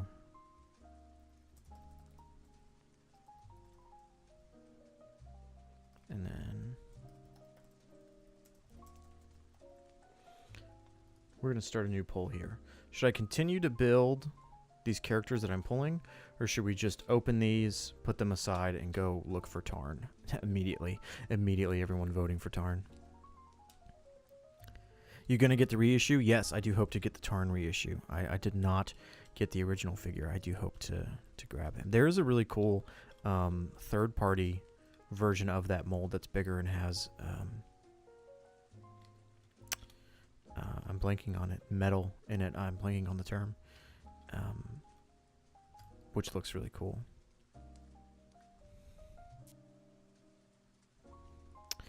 Tarn and the DJD content, they should get their own comic book about them. That would be really cool. Let's look at the vote here. Ooh, it's going back and forth. It's just look for Tarn. Who is this guy, actually? The vote has not been decided. But I am going to open this to see if I can... Who is this? Ah, Smokescreen. Okay. Smokescreen looks to obviously have the same... I can't reach him right now. Same design as Prowl and Blue Streak. I always found it funny that Smokescreen is the blue one and Blue Streak is the gray one. Whatever. Just look for Tarn is what the poll is saying. We're gonna put Smokescreen over there. Guys, I think we're just gonna look for Tarn. I think we're just gonna keep opening boxes until we find Tarn. So let me put this box over here though. That way I can grab them, but they're not on camera. We got to get Tarn, guys. Tarn's in this series, right? Yeah. Okay, he's there. I want to make sure.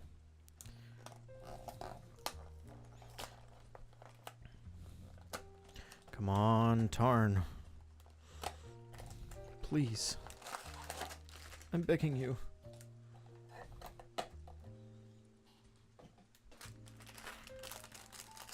Hands first. Ooh! Purple, guys. I think this is it. I think we lucked out. I think we pulled Tarn. Moonbase, I hope you're happy. Yeah, this has got to be him. Oh, yeah. Yep.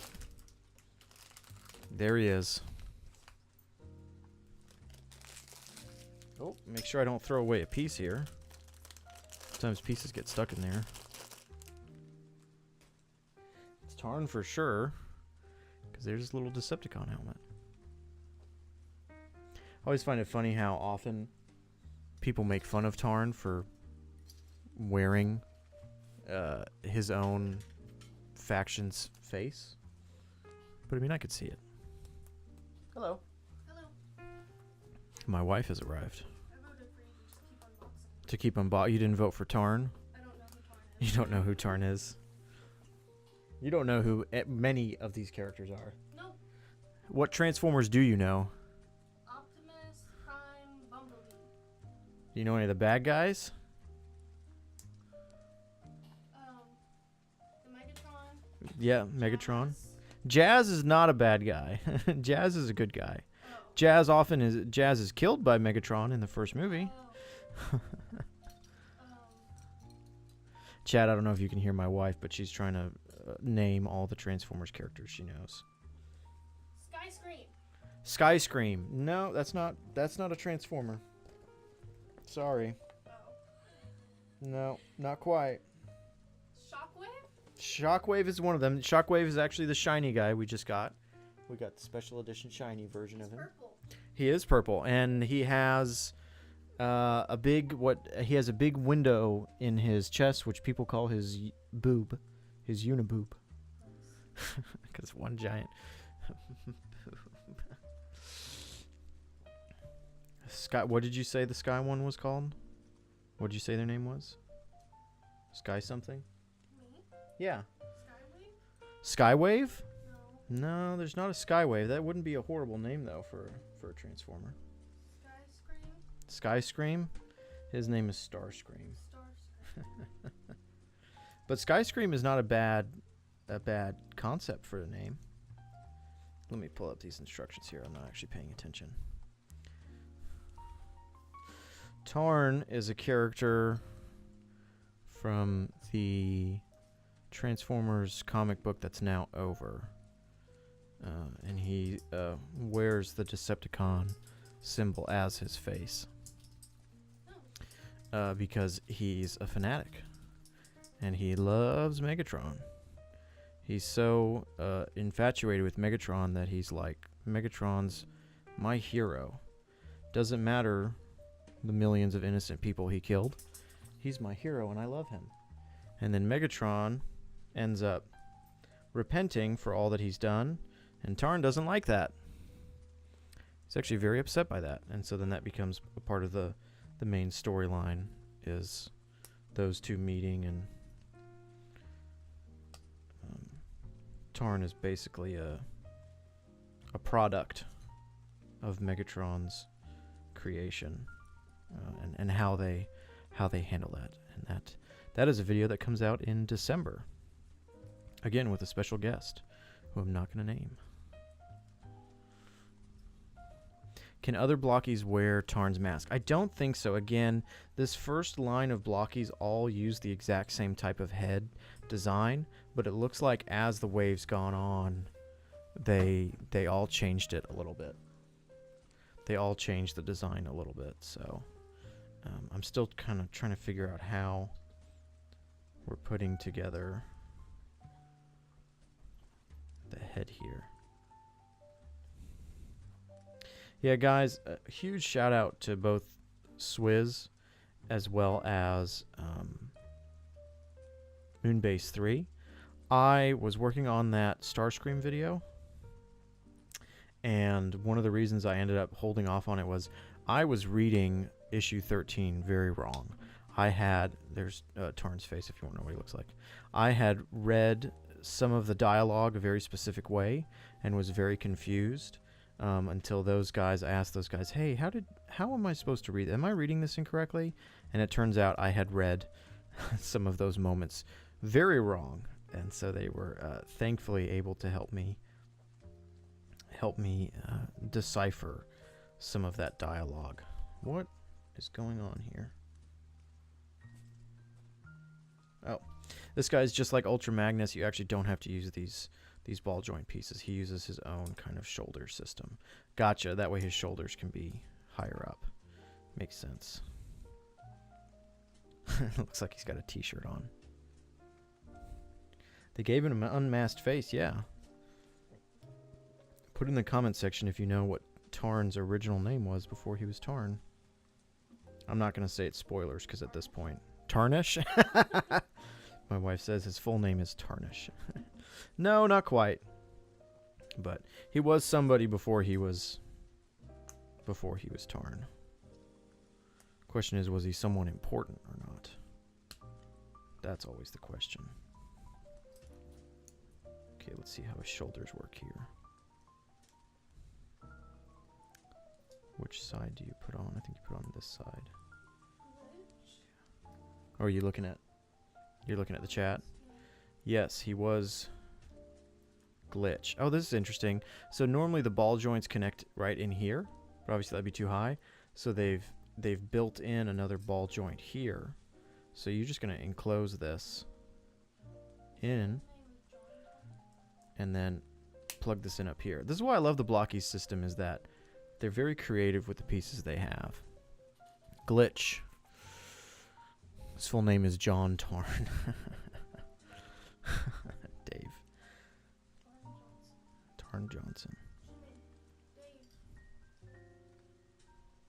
I think we've got some people in the chat that don't know all of IDW, are still reading through it, so let's not go too far into detail about his character. Let's leave it for them to discover. We can talk about Transformers 1, though. I think it's been out long enough that most everybody has seen it. Most everybody has seen it at this point. This guy's looking big. Looking beefy.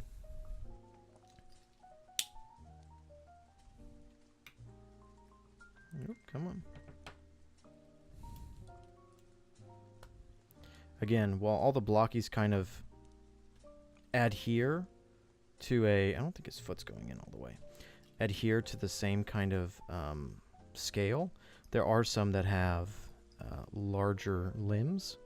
Tarn being one of them. I guess his leg is all the way in there. And so, actually, I wonder if Tarn is... this is the height of Optimus. Yeah, they're about the same height. Uh-oh.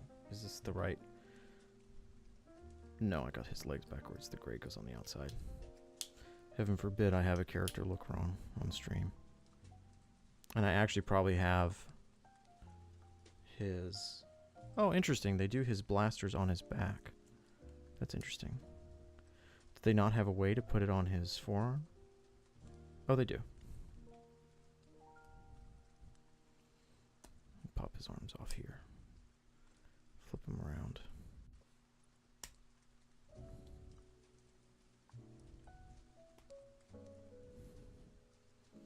Barry's out here trying to goad us into fighting about the last night.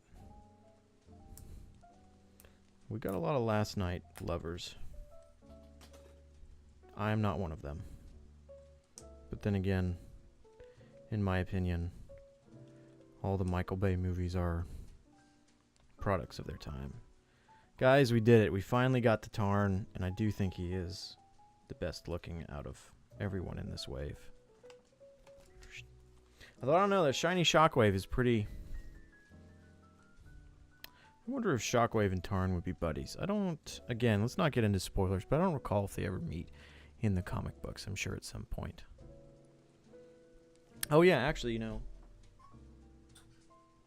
We should probably put Tarn next to his idol. It's only fair that they have some time together. One thing I will say about the Blokees that I've noticed is when you first put them together, their joints are all really tight. And I've noticed just after leaving them out for a day, they're not loose, but they are a little looser. But they're not like flopping around. Best buddies. I'm sure these guys get along great. And nothing bad happens. What? What? Sounds like something bad's gonna happen. Well, I'm not gonna say it. Even if the comics are older, we got people in the comment section that haven't read through all of IDW, so.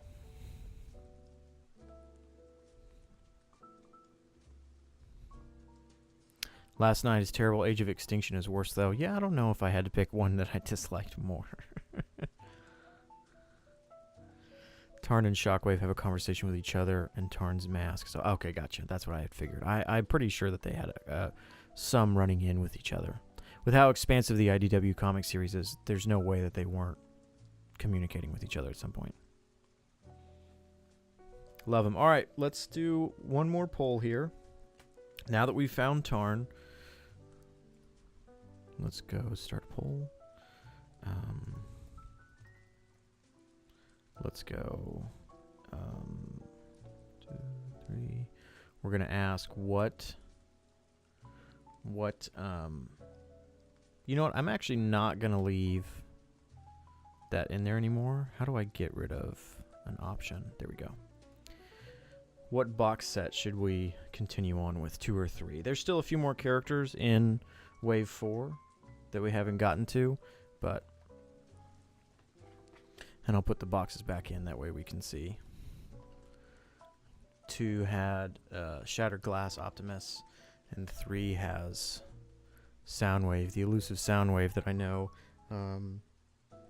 another YouTuber, Rondom Jean, was having trouble finding his Soundwave. Getting names mixed up here. 3 is winning. My wife is off to the side telling me what's going on in chat. Well, I'm reading. It is right in front of me, but I'm reading chat, and the poll is up top. 20-second delay on your end? Huh. Interesting.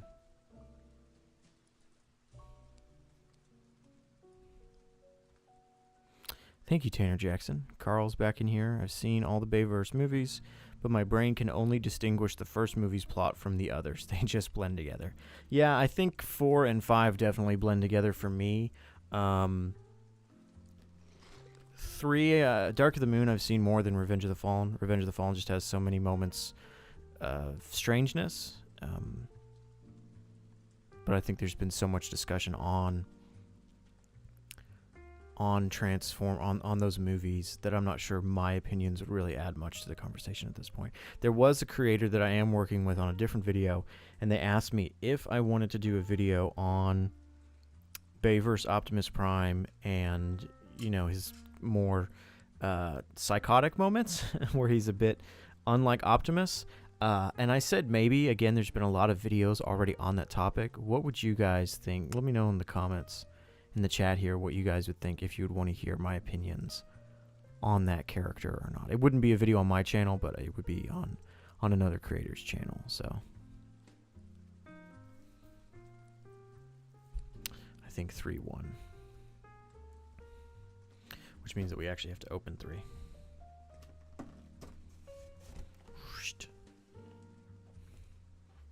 For Delta Base, no, it wouldn't be the topic on Optimus Prime wouldn't be on Delta Base. It would be on another creator's channel that I would be talking with them about that. It was a video that they wanted me to be a part of, and I said maybe. I hadn't really said yes or no yet. I am working with them. They're actually the creator that's going to be in the Tarn video.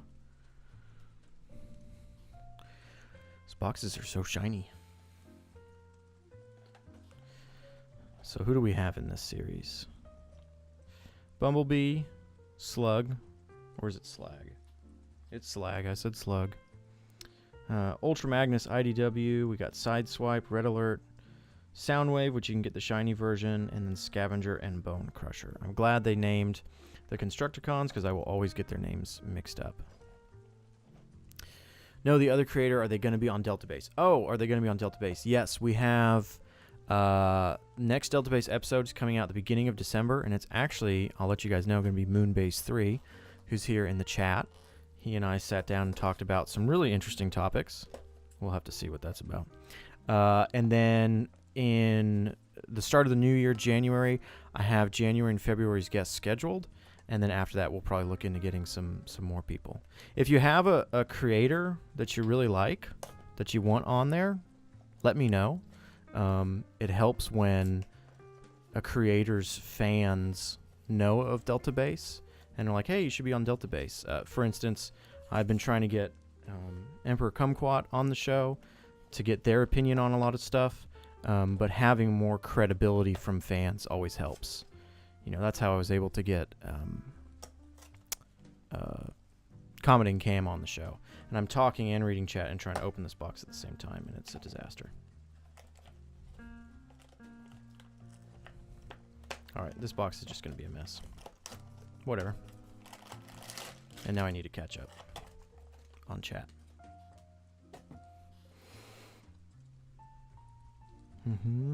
Love your videos. The way you analyze the Skybound cast is entirely unique and never seen before. Orion Pax character analysis win.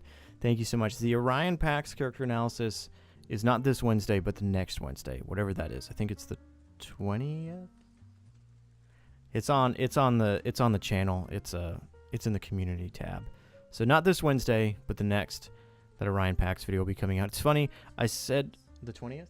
It's the 20th. It's funny. I said I have less to say about Orion Pax than I did D16, and yet Orion Pax's video is about 7 minutes longer. So it's about a 26-minute long video.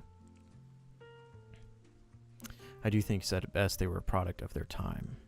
Yep, the Bayverse movies were definitely a product of their time, even if they maybe went on a little bit longer. We cannot deny the impact they had on the culture and the impact that they had on the franchise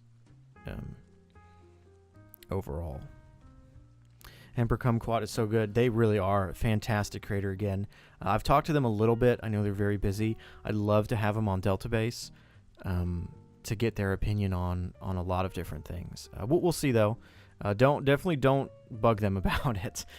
We'll do it the right way to have them on the show. So. MRC, yes, I need to start working on my script. I think it will be a Kingdom Leader Megs. All right, I don't have the list in front of me, but whoever this is, they have, oh, actually, you know what? I know who this is because there's no hands in here. Yep. It's Slag, Triceratops, in Dino mode. My dog is sitting here watching me because they think I have food since opening these bags. This guy has significantly less parts than my guy over here. Oh, you trying to bring the dog in? Here, you can hold him right there and all. Yum, yum, yum, yum, yum. Dog! Yum, yum, yum, No, yum. don't eat it! The ultimate transformer. Alright, let's build this guy up here. Some more questions in here. If you ever made your own Transformers show or comic, who would be your start of the main cast? Funny that you would say that. I worked on a short story that I need to finish up. Obviously, it's not going to be a comic. But I did think about turning it into, me reading it with some sound effects. Let's actually do a poll for that. Written Sorry, I can't read and type at the same time, surprisingly.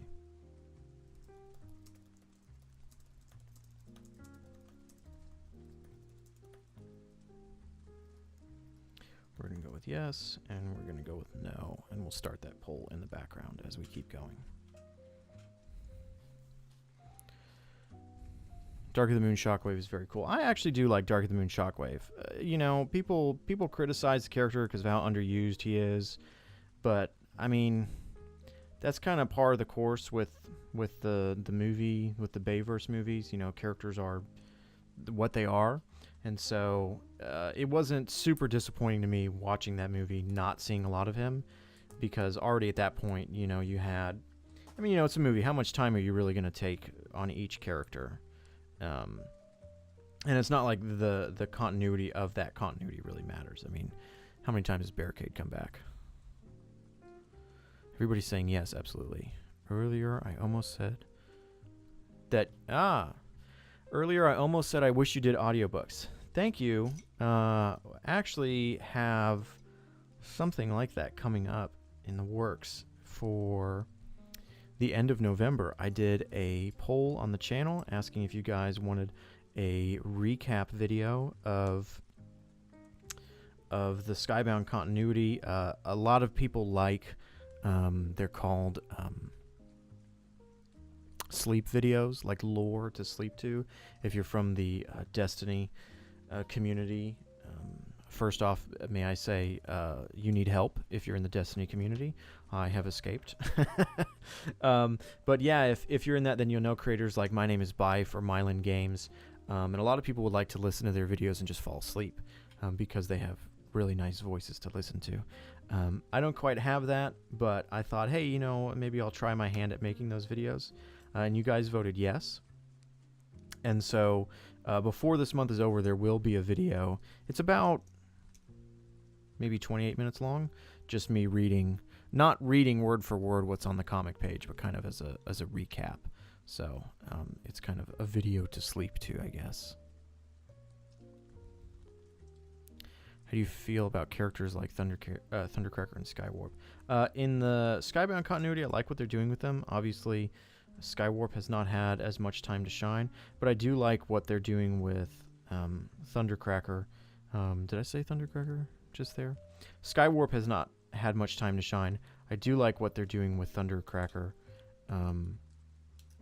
It's not entirely new, but I do enjoy the direction that they're taking the character.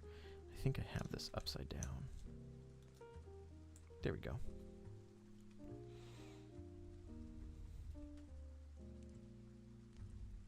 Wish I had a voice like Bife. You certainly do, but I don't see anyone falling asleep to my voice. I don't know if I have a voice like Bife. Bife has a very, very deep voice, and I do love his content. I'm not quite at the level he is at. Funnily enough, that's actually where I started. I mean, I've done... Okay, I need to focus here because this is not tabbing in properly. Can't talk and do this at the same time. Oof! I'm going to take this off camera and try and do this.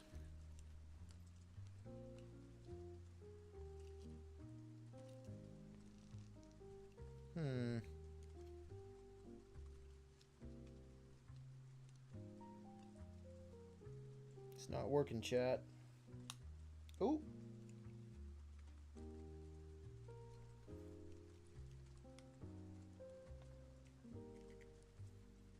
This piece is not pushing together correctly. It just won't go together.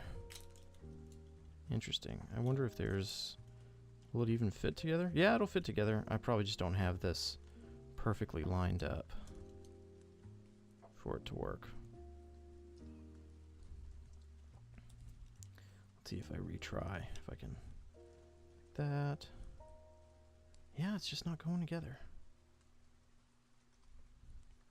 Thank you, Eric, for the congrats. I appreciate it. This is really... Man, this guy is not going together. We may have to switch over to another figure here.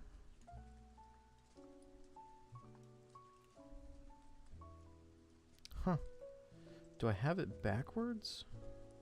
Pop this out. Oh, I think I have it backwards. That's what it is. Yep.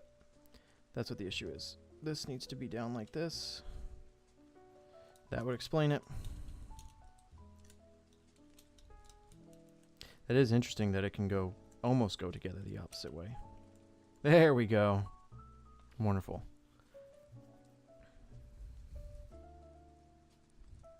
Spidey wants to spam. No, no spamming.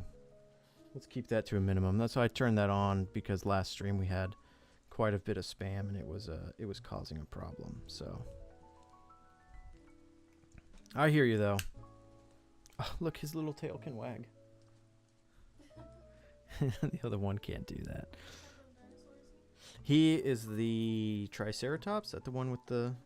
We had the Stegosaurus already. He's the Triceratops, yeah. Huh? Triceratops has 3 horns? Yeah, he's got 3 horns. Oh. Gotcha. It's the one in Jurassic Park. She's got a... Never mind, I'm not gonna say that. The one in Jurassic Park where she's got to stick her hand in the poo? Yes. Yeah. That's the one.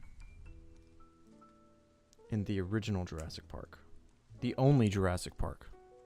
I'm joking. There are more Jurassic Park movies. So you don't... Chat, let me know if you can hear my wife talking in the background. Otherwise, it's just going to be me talking alone. But she's talking about which Jurassic Park movies are worth watching. She's probably very quiet. Just because of the microphone.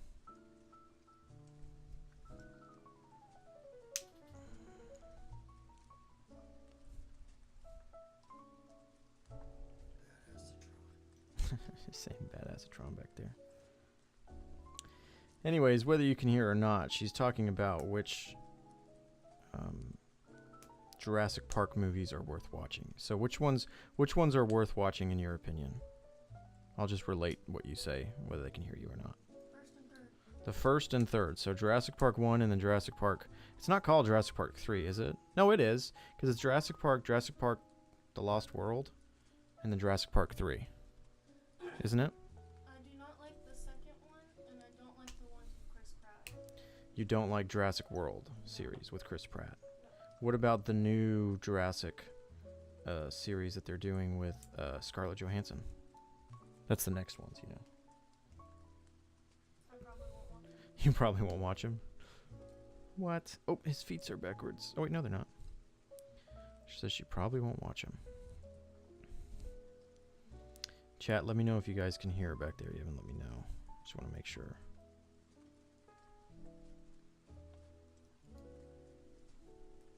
Moonbase 3 is correct. Moonbase 3 is correct. What did he say? The first one is the only one in my heart. Moonbase 3 does not have bad takes. Let me tell you. Everything he says, he's right. I don't want to spoil the Delta Base episode that he's on that's coming up, but he even had me change my mind about a Transformers show that is not very near and dear to my heart. She's too quiet. They're saying you're too quiet. Well, my wife is generally speaking a quiet speaker, and it's also because this microphone is set up to only hear audio up against it. So there, we got some more dinos. They're so cute. So cute. Fold this up and put this away. I've watched 2 and 3. They were pretty decent, but I've never really been the hugest Jurassic Park fan, so I don't know. You need to watch number 1 for sure. I think that's the one that everybody needs to see. The first one all the way. What are you guys' thoughts in general on the Jurassic World series? Not movie specific, just the series in general. We're going to keep going on with box 3 here while we do that. I used to play Jurassic Park on PS2. The Jurassic Park game on PS2 is what you played? I don't even think I know that. My brothers watched the Jurassic Park movies. I didn't always watch them. First one all the way. If you talk about Transformers Prime, how do you not like it? Please expand further on that question. I don't think I've ever said I dislike it. Transformers Prime is a very near and dear show to my heart. Breakdown, are you Breakdown? I'm guessing you're talking about not having seen the Jurassic Park movies, not Transformers Prime, given your profile picture. Let's see who we got here. Get this out of the way. Gray hands. Don't know who it could be.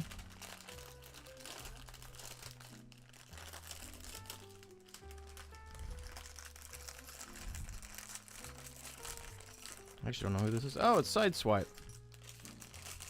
If my buddy Bob the Doctor was still here in the chat, he would be ecstatic. His favorite character, Sideswipe. As if we didn't have enough Sideswipe mold reuses from the Siege mold. Which actually is a fun mold. Again, I got that, actually I think on the first live stream we did here on the channel. My first time having that mold. Again, I didn't really collect while Siege was ongoing. But it is a very fun mold. I think I've only seen Jurassic World, not the 2 sequels. I think I'm fine not watching them. I would agree. I think everyone's allowed to like what they want to like. But Jurassic World 2 and 3, that's they're pretty rough, I think. Here's a big one from Spidey. While I love the Infinity Saga, I feel like the Marvel movies have had some negative impact with movies.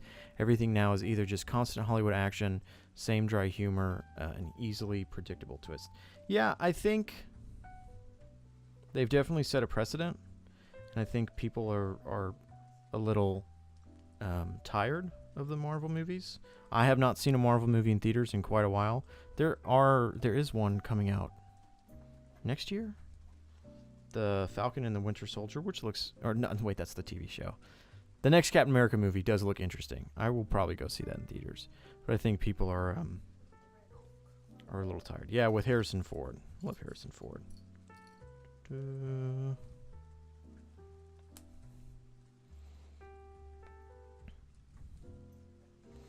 The Thunderbolts movie, or is it called Thunderbolts? Yeah, the Thunderbolts movie looks interesting. I don't know if I'll go see it in theaters, but it looks interesting. It looks like it could be a fun time. Hey, Dark Matt, welcome in.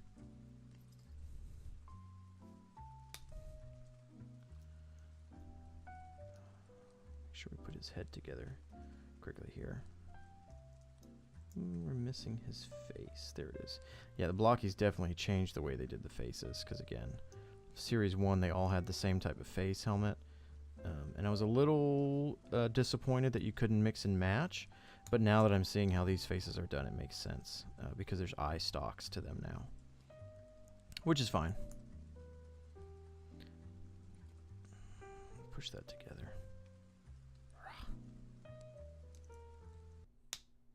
Oh, there goes my earbud.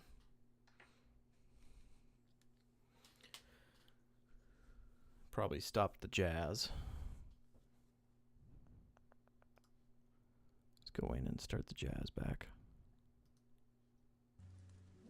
Oh, well. We'll just have the jazz going on in the background.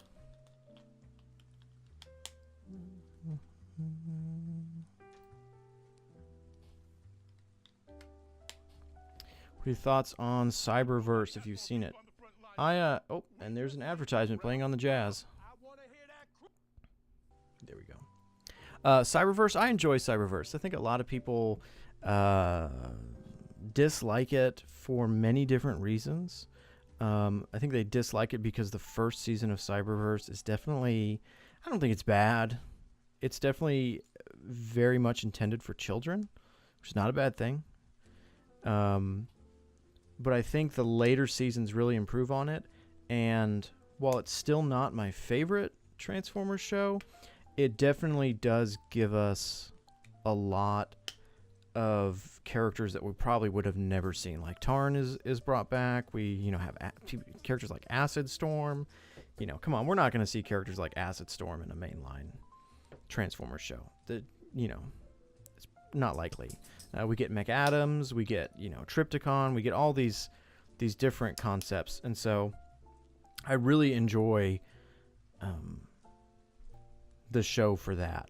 It's not something that I sit down to watch specifically. I'm not like, hey, I got to get through the season. It's something that I would put on in the background and watch and kind of look over and be like, oh, hey, there's that character. So I do think for that, it has a lot of merit for that reason. Is it as insightful as a show like Prime or Animated? No, but that's okay. I think it makes up for that in the sheer fan service that it's able to provide. Not that fan service is everything, but just the awesome nature of seeing all these different characters show up.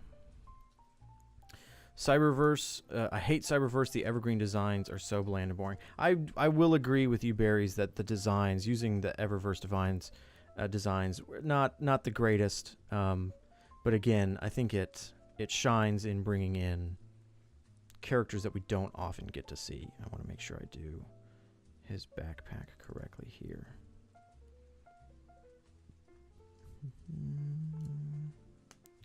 This little cannon, I'm guessing this. Oh, I have that backwards. This is what I get for not reading the instructions. But that's half the fun. Just like when you get a new figure. Don't read the instructions. Just try and build it on your own. Try and transform it on your own. Oh, it's already right there. The voice actor for Dreadwing on Prime, The Fallen, TF2, Venom, Spider-Man 2, yeah, Zoom Flash, Candyman passed away. That was Tony Todd. Recently passed away. Very sad to hear. He really did have a unique voice. Incredible acting in all of those projects. Very sad to hear that he had passed away.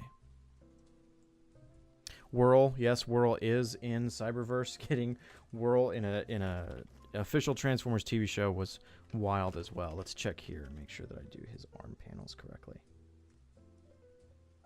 Okay.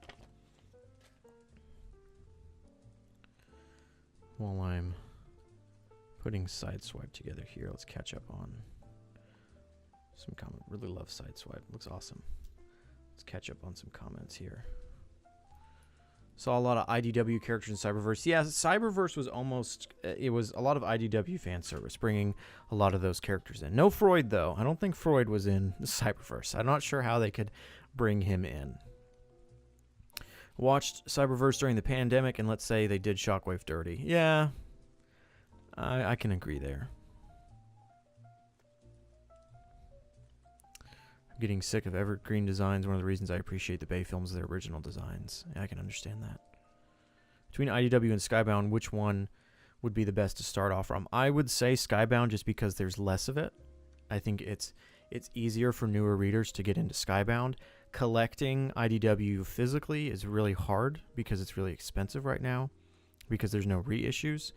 And I think that IDW expands so much further into so many different things that it's hard to keep up with. And so I would say Skybound. I think they both have great pieces to them. IDW is just such a bigger task to jump into, and there's a lot of jumping around between different comic series that all live within the same continuity. Yeah, Skybound is accessible for a wider audience. Yep. Moonbase and Carl, always right on point with it. I tried to get into IDW years ago that didn't instantly hook me like Skybound has. Yeah, and if you look, there's a lot of different reading orders you can find for IDW, and they all work fine, but they're all different. And so it's hard to kind of catch up to that. It is cool to see such an expansive storyline, though, completed to a degree. TF Prime, wide audience, entertainment for everyone, Bayverse, Optimus does war crimes. Yes. Oh, we still have a poll going up here.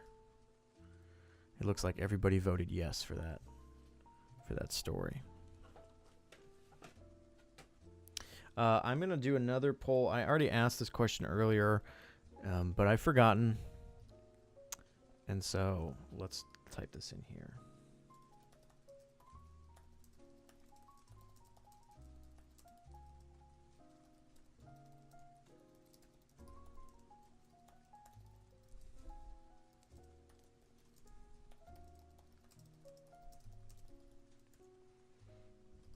Go yes. Nah. Nope, I don't need a third option. Why can I not start this poll?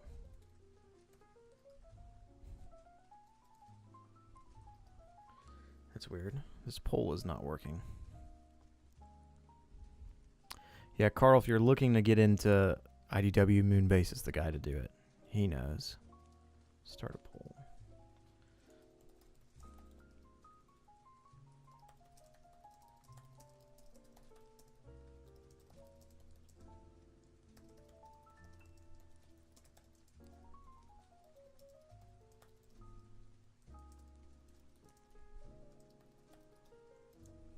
Let's try this poll again. Huh. It's not letting me, oh, my question is too long. Oh, that's why.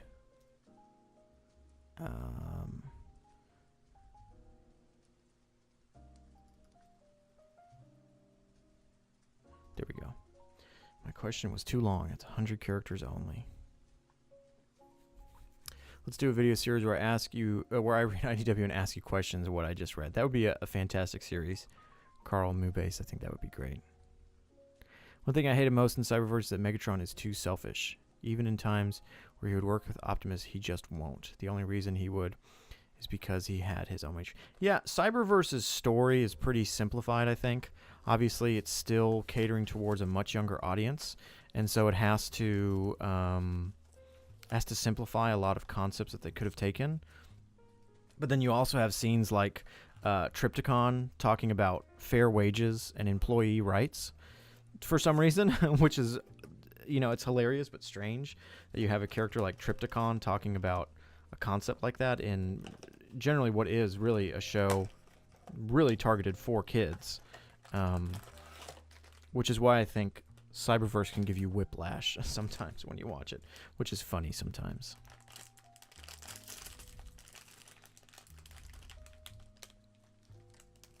Barry's, you should talk to Moonbase 3. He is a wonderful content creator. One of the reasons why I started my channel watching his content for such a long time.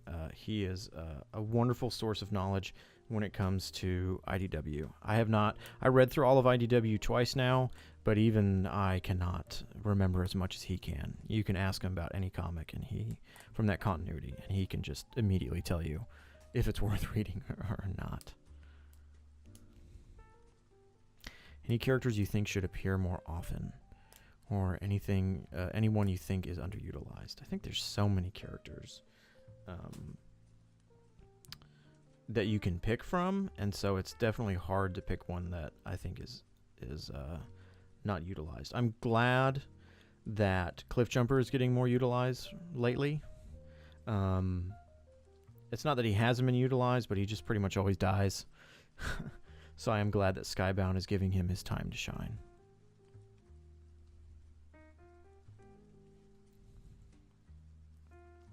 Cyberverse for kids, also Cyberverse Blur. 100% true. Let's see who we got here. Please be someone interesting. Okay, it's Red Alert. Alright, whatever.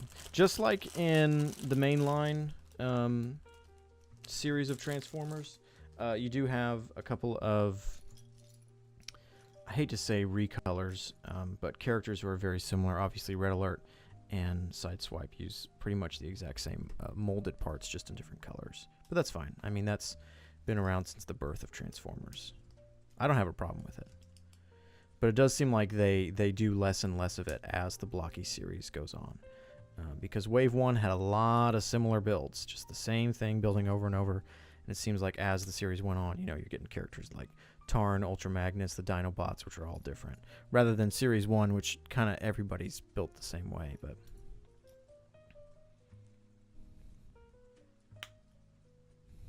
Ultra Magnus doesn't appear enough. Yeah, I think my guess is one of the reasons for that is maybe series don't quite know what to do with Ultra Magnus because he is such a big, imposing character.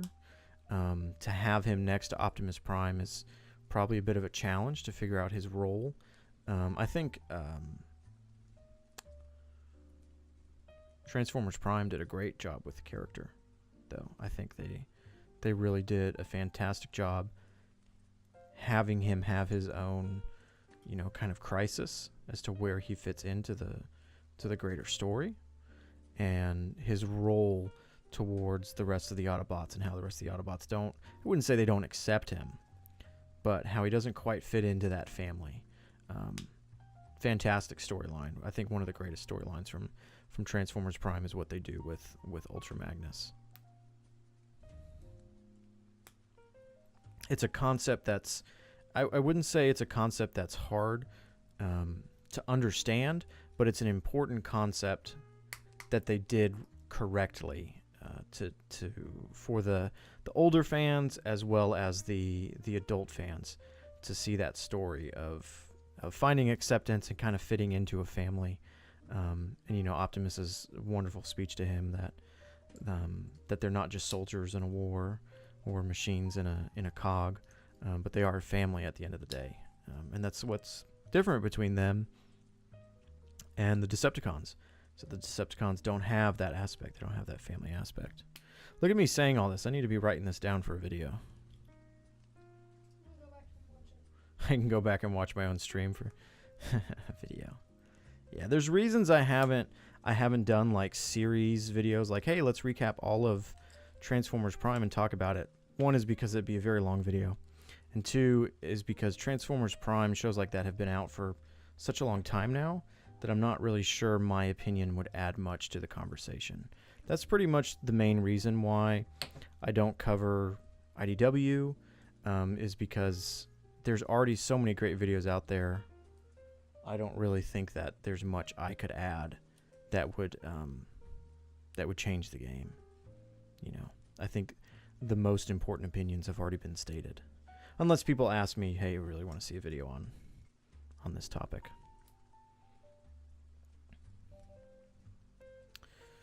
Carl, the IDW collections, while beautiful hardcovers, are trash when it comes to reading order. I've actually wondered about that, Moonbase. And they're also expensive now.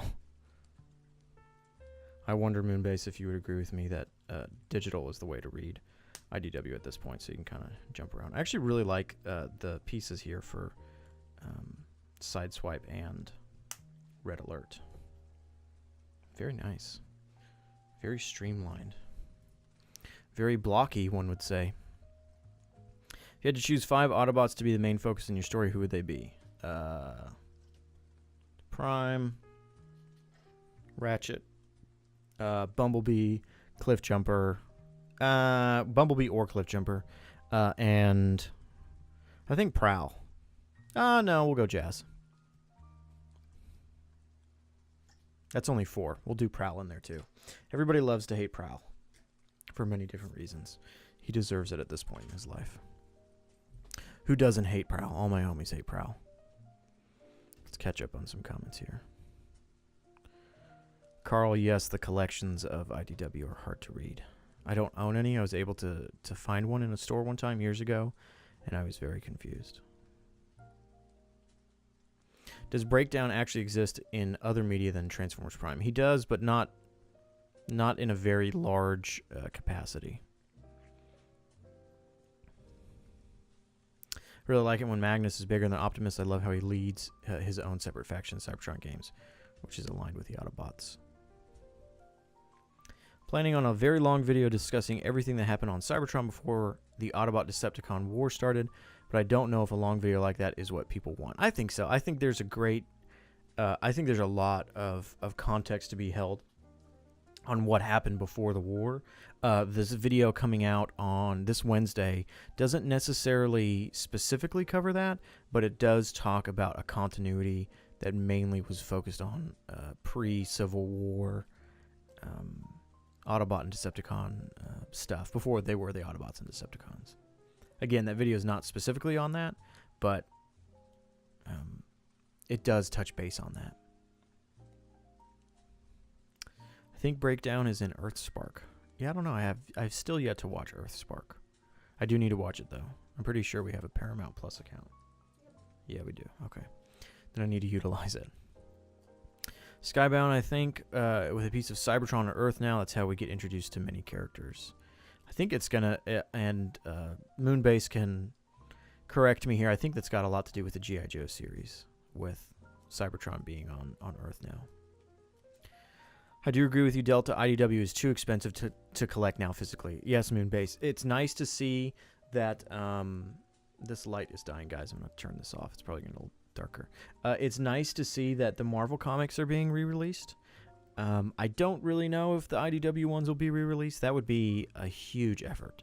Because there's like, what? Over 20 books that collect issues? I don't know. It would be a lot to collect. War Within video? Ooh, I do need to go back through and reread the War Within. First season of Prime is on Netflix. Oh, I didn't know that. Have to check it out. Have a great one. Thanks, Carl. Really appreciate you coming by and saying hi.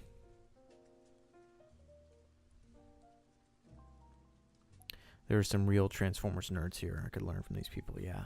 Guys, it's getting late. We're going to do another box, and we might call it quits after that. We didn't even get into Series 2, but I will actually turn this light back on. It's losing battery, but I actually don't think that did much. We'll keep it on.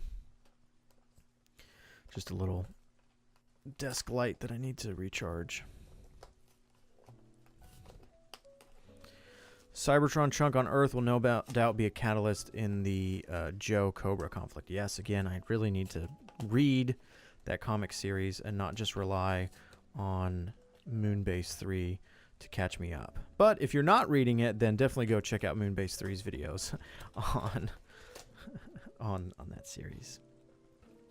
Video on Tailgate. That's a great question, Tanner. A lot of people will ask me questions like that. Hey, will you do a video on Tailgate? I don't really do videos on a character and their entirety in the universe. You know, if I were to do a video on Megatron, I have to cover every aspect of Megatron, and that would be a lot to handle. And so I normally focus on one continuity aspect of a character, and Tailgate, well, I mean, there's a lot of him in IDW. I could do an IDW Tailgate video. He kind of appears in the Breakaway video. I just watched Arcane Season 2 a day ago. I love it. I've just watched the first episode of it, Eric. Fantastic show. If you guys are not watching Arcane on Netflix, please go and watch it. This is not a promise, but I might do character analysis videos off of Arcane. I have no connection to the League of Legends games. I know League of Legends players are pretty unsavory. Absolutely no connection. Oh, that light just broke. That's okay. But the show Arcane is just, it's fantastic TV. It's some of the best TV, and it's also a beautifully animated show. Please watch it if you have a Netflix account. Again, even if you don't like League of Legends, or you're like me and don't know anything about it, it is absolutely worth your time. I might do videos on it once Season 2 is completed. I don't know. No promises. Thank you, Eric, for bringing that up. I meant to bring that up about Arcane. I need to watch more of the episodes. Let's see what I would say. Can someone explain the bulkhead high during the late 2000, early 2010, both TF and Anime Prime? Somebody else can clarify this more correctly. In Transformers Prime, it was supposed to be Ironhide, but the execs at Hasbro didn't want children to be confused about Ironhide dying in Dark of the Moon, and so they switched him over to Bulkhead. And so I think there was just, you know, Bulkhead is a little more known at the time than Ironhide, and so they just continued to use him. Hey, we got IDW Ultra Magnus, which I'm not sure why they call him IDW, but this is the Optimus Prime version of Ultra Magnus. I wonder if his head, yeah, his head is done the same way. He was supposed to be Hound in Age of Extinction, but was changed to Prowl. Interesting. Oh, well, he was changed to gotcha. He was changed to Hound. This is actually really cool that the faceplate has got the turquoise on it. There we go. He's got like a t-shirt on. Who's your favorite Stunticon? Who is your favorite Combaticon? Favorite Stunticon is Dead End. And Barry's, you'll know this because I love his character model and his transformation animation in War for Cybertron and Fall of Cybertron. One of the best transformations, I think, personally. Don't fight me on that because you guys know I'm right. And then my favorite Combaticon will always be Onslaught. I want a new Onslaught figure. Come on. Give me a new Onslaught figure. I like him. He's big. He's chunky. I love him. I love his War for Cybertron model more than his Fall of Cybertron model. Barry's knows this too. I think we were talking about it in one of his streams, that his model changed a little bit between games. And he was a little less, his shoulders were de-chunkified, if that's a word, in Fall of Cybertron. What's your opinion on G.I. Joe X Transformers? It wasn't for me. I didn't grow up with G.I. Joe. And so that's also why I've yet to read the comics. I need to. G.I. Joe doesn't hold as close of a place in my heart as Transformers does. But G.I. Joe X Transformers, it was interesting. I'm not going to make a video on it because I don't think I have much to say about it. I know nothing about League but love Arcane. See, that's the way to do it. Again, that's the way. It is worth it. Absolutely, that show Arcane is worth it. Season 2, out now. Thanks, Berries. I'm going to give your channel a look as well. Yeah, Moonbase. Dead End was my main in War for Cybertron, Fall of Cybertron, even after getting all the DLC characters. Yeah. Yep. Do you know where I can find some of these figures in Canada? I don't, but again, I don't know if they ship in Canada, the Blokees figures. I bought all of mine from the Blokees website. They arrived very quickly, all in good shape. And again, if you want to risk it, you can buy them from AliExpress and get specific characters. I've yet to buy from AliExpress. I know it's a accredited website and all that, but I just have not. I have not done it yet. Okay, so he's got the axe and the gun. I'm going to give him the axe. And then I'm going to give him the pointing finger. Optimus and Megatron models both come with pointing fingers. Because everybody loves a good pointer. And we'll put this Magnus next to this other Magnus. Wonderful. And he has a gun. Move those off to the side. It's pretty random, but I think Grant George would be a good dead end, and Todd as a drag strip. I love Crispin Freeman as Breakdown in War for Cybertron. Yeah, wish you would voice him again someday. He did do a great job. Do you have any pre-generation figures? I do. I have Beast Wars Depth Charge, and then Beast Wars Transmetal Tarantulas. I had Transformers figures growing up. I don't have them anymore. That could probably be a whole live stream in on itself, is just going through all the figures that I used to have that I don't anymore. Oh, we're done with this poll up here. End poll. What do people say? I'm guessing they said yes. Yes to the Bayverse Prime video. Okay, well, I'll let that creator know that we should get on that. I don't like White Optimus as Magnus. I know it's a G1 thing, but he looks so bland to me. He definitely looks interesting. Okay, I think we're going to do one more box, and then we're going to call it for the night. One more box from Galaxy 3. Hopefully it's Bumblebee. Everybody likes Bumblebee, except Daniel Warren Johnson. Again, Blokees are great. They're really a fun series. I was trying to keep these boxes intact, but who am I kidding? I'm not going to keep these intact. I'm not collecting boxes. I'm collecting the figures.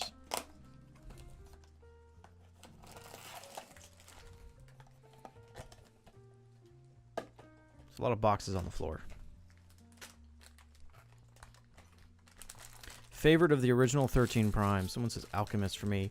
You know, gray hands again, man. Oh, that was the Ultra Magnus one. I don't know if I have a favorite or not. I don't know if the Primes have been fully explored enough for me to really have a favorite, to really pick one. They're explored in IDW, but again, not everything IDW did is my favorite. But I don't know. Matt Teager didn't like Bumblebee. Either was considering he died in the first level of Fall of Cybertron. Matt Teager is the GOAT. If you guys don't know who he is, definitely watch my War for Cybertron video. A lot of people have been asking if there will be a Fall of Cybertron video to follow it up. And yes, there will be. When it will actually happen, who knows? I have pretty much the rest of this year of videos scheduled out and planned. Yellow Cliff Jumper is overrated. Yeah, we need to start calling Bumblebee Yellow Cliff Jumper. That way Cliff Jumper is not called Red Bumblebee. Please.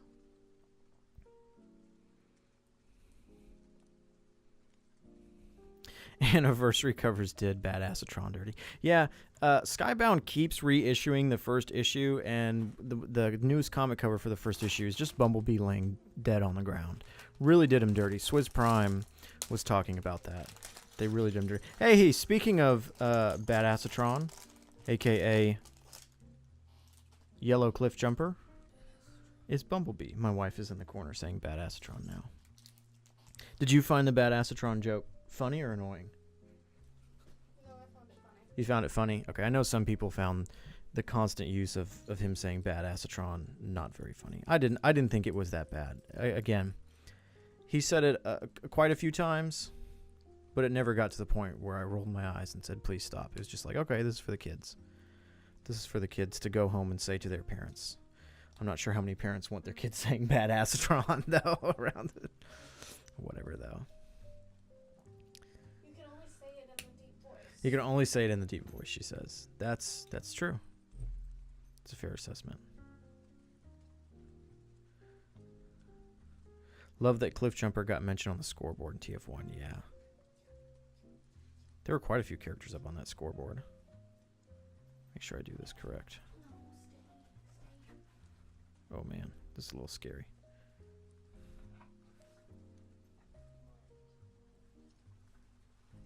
I don't think I put his head together. I'm not paying attention.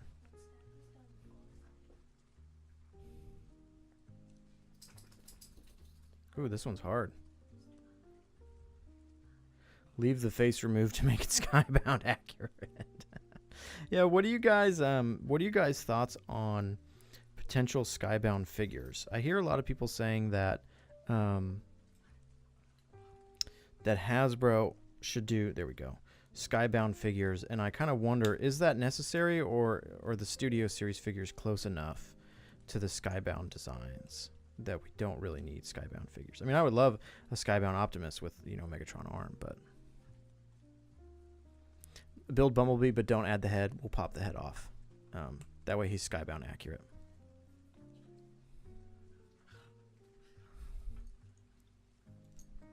We go for accuracy here on the channel.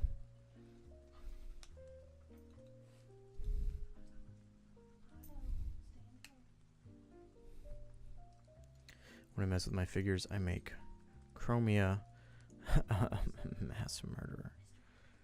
Yeah, the Badass Tron joke wasn't very funny the first time, or the 13th time, or the 17th time. I can understand that. Again, when I first heard it in the trailers, I had figured he was going to say it a few more times.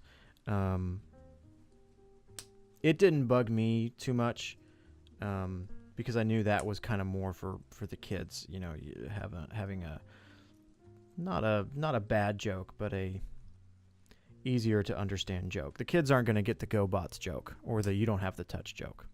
So, see you, TV man. Thanks for coming in.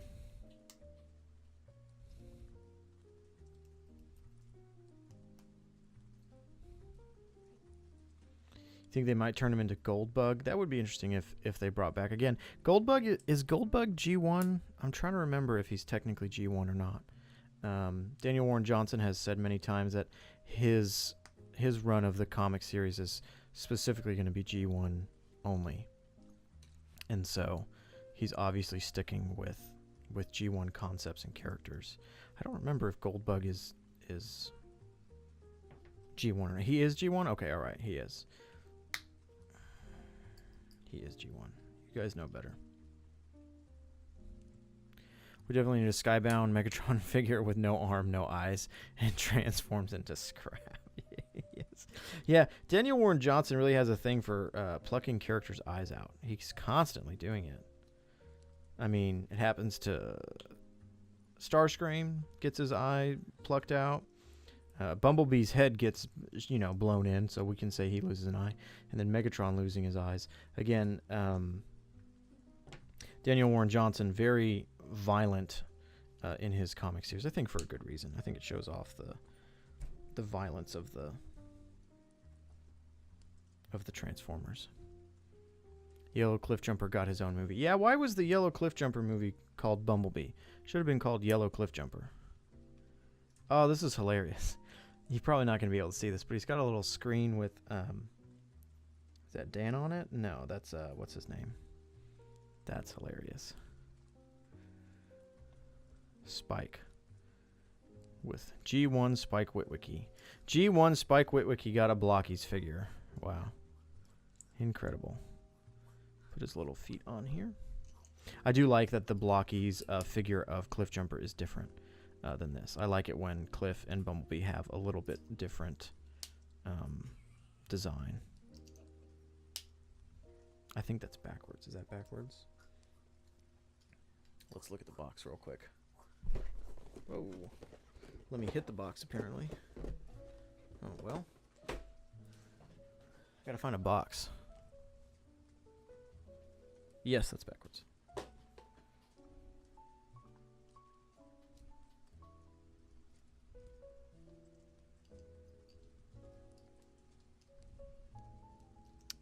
Well, maybe. Oh, no, I did have them backwards. There we go. Yeah, that makes much more sense. Stand him up.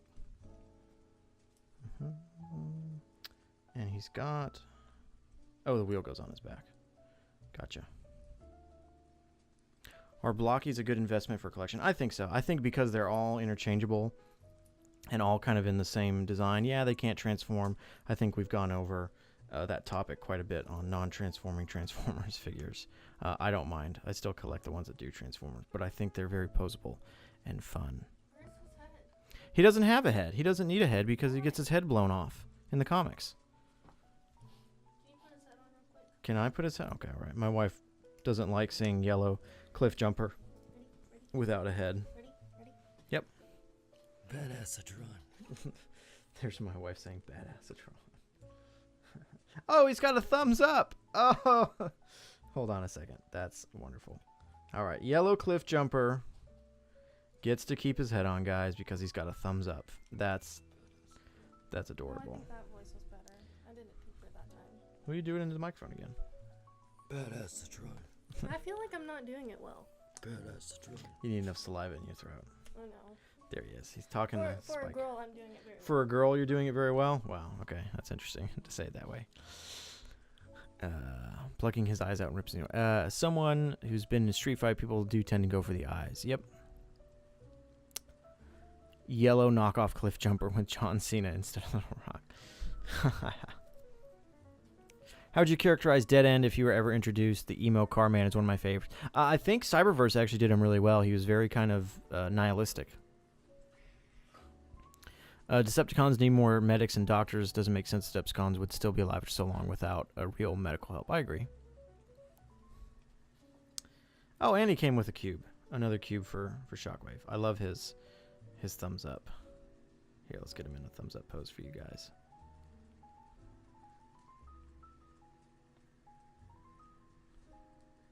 Get him here with Spike. I don't have a Starscream built, sadly. Starscream is in Wave 2, and we haven't opened that. So Starscream doesn't really get to reenact the scene at the beginning of Skybound Transformers, but we can just... we can do it like this, and I think that's fair. That's pretty accurate. That's That's mean. mean? That's what happens. It didn't happen in the movie. No, it didn't happen in the movie, but in the comics series, issue 1, Bumblebee gets his head blown off. Does he run around without a head? No, he's dead. Issue 1. He's dead. Okay, I don't like it. She doesn't like him. Wife does not like Skybound because Bumblebee's head gets blown off. I can't blame her. Can't blame her. Guys, thanks so much for stopping in. We're almost at 3 hours. We normally go on for 2 hours. There's a lot more Blokees to build. I'll probably build them off of stream. Thank you, Lord Thundercracker. Thank you, everybody, for coming by, for getting us to 11,000 subscribers. It's been a huge honor to make videos. Again, this Wednesday, the video coming out is not the Starscream video. That's been put on hold. But it is one that's very important to the community. We have the Orion video coming after that.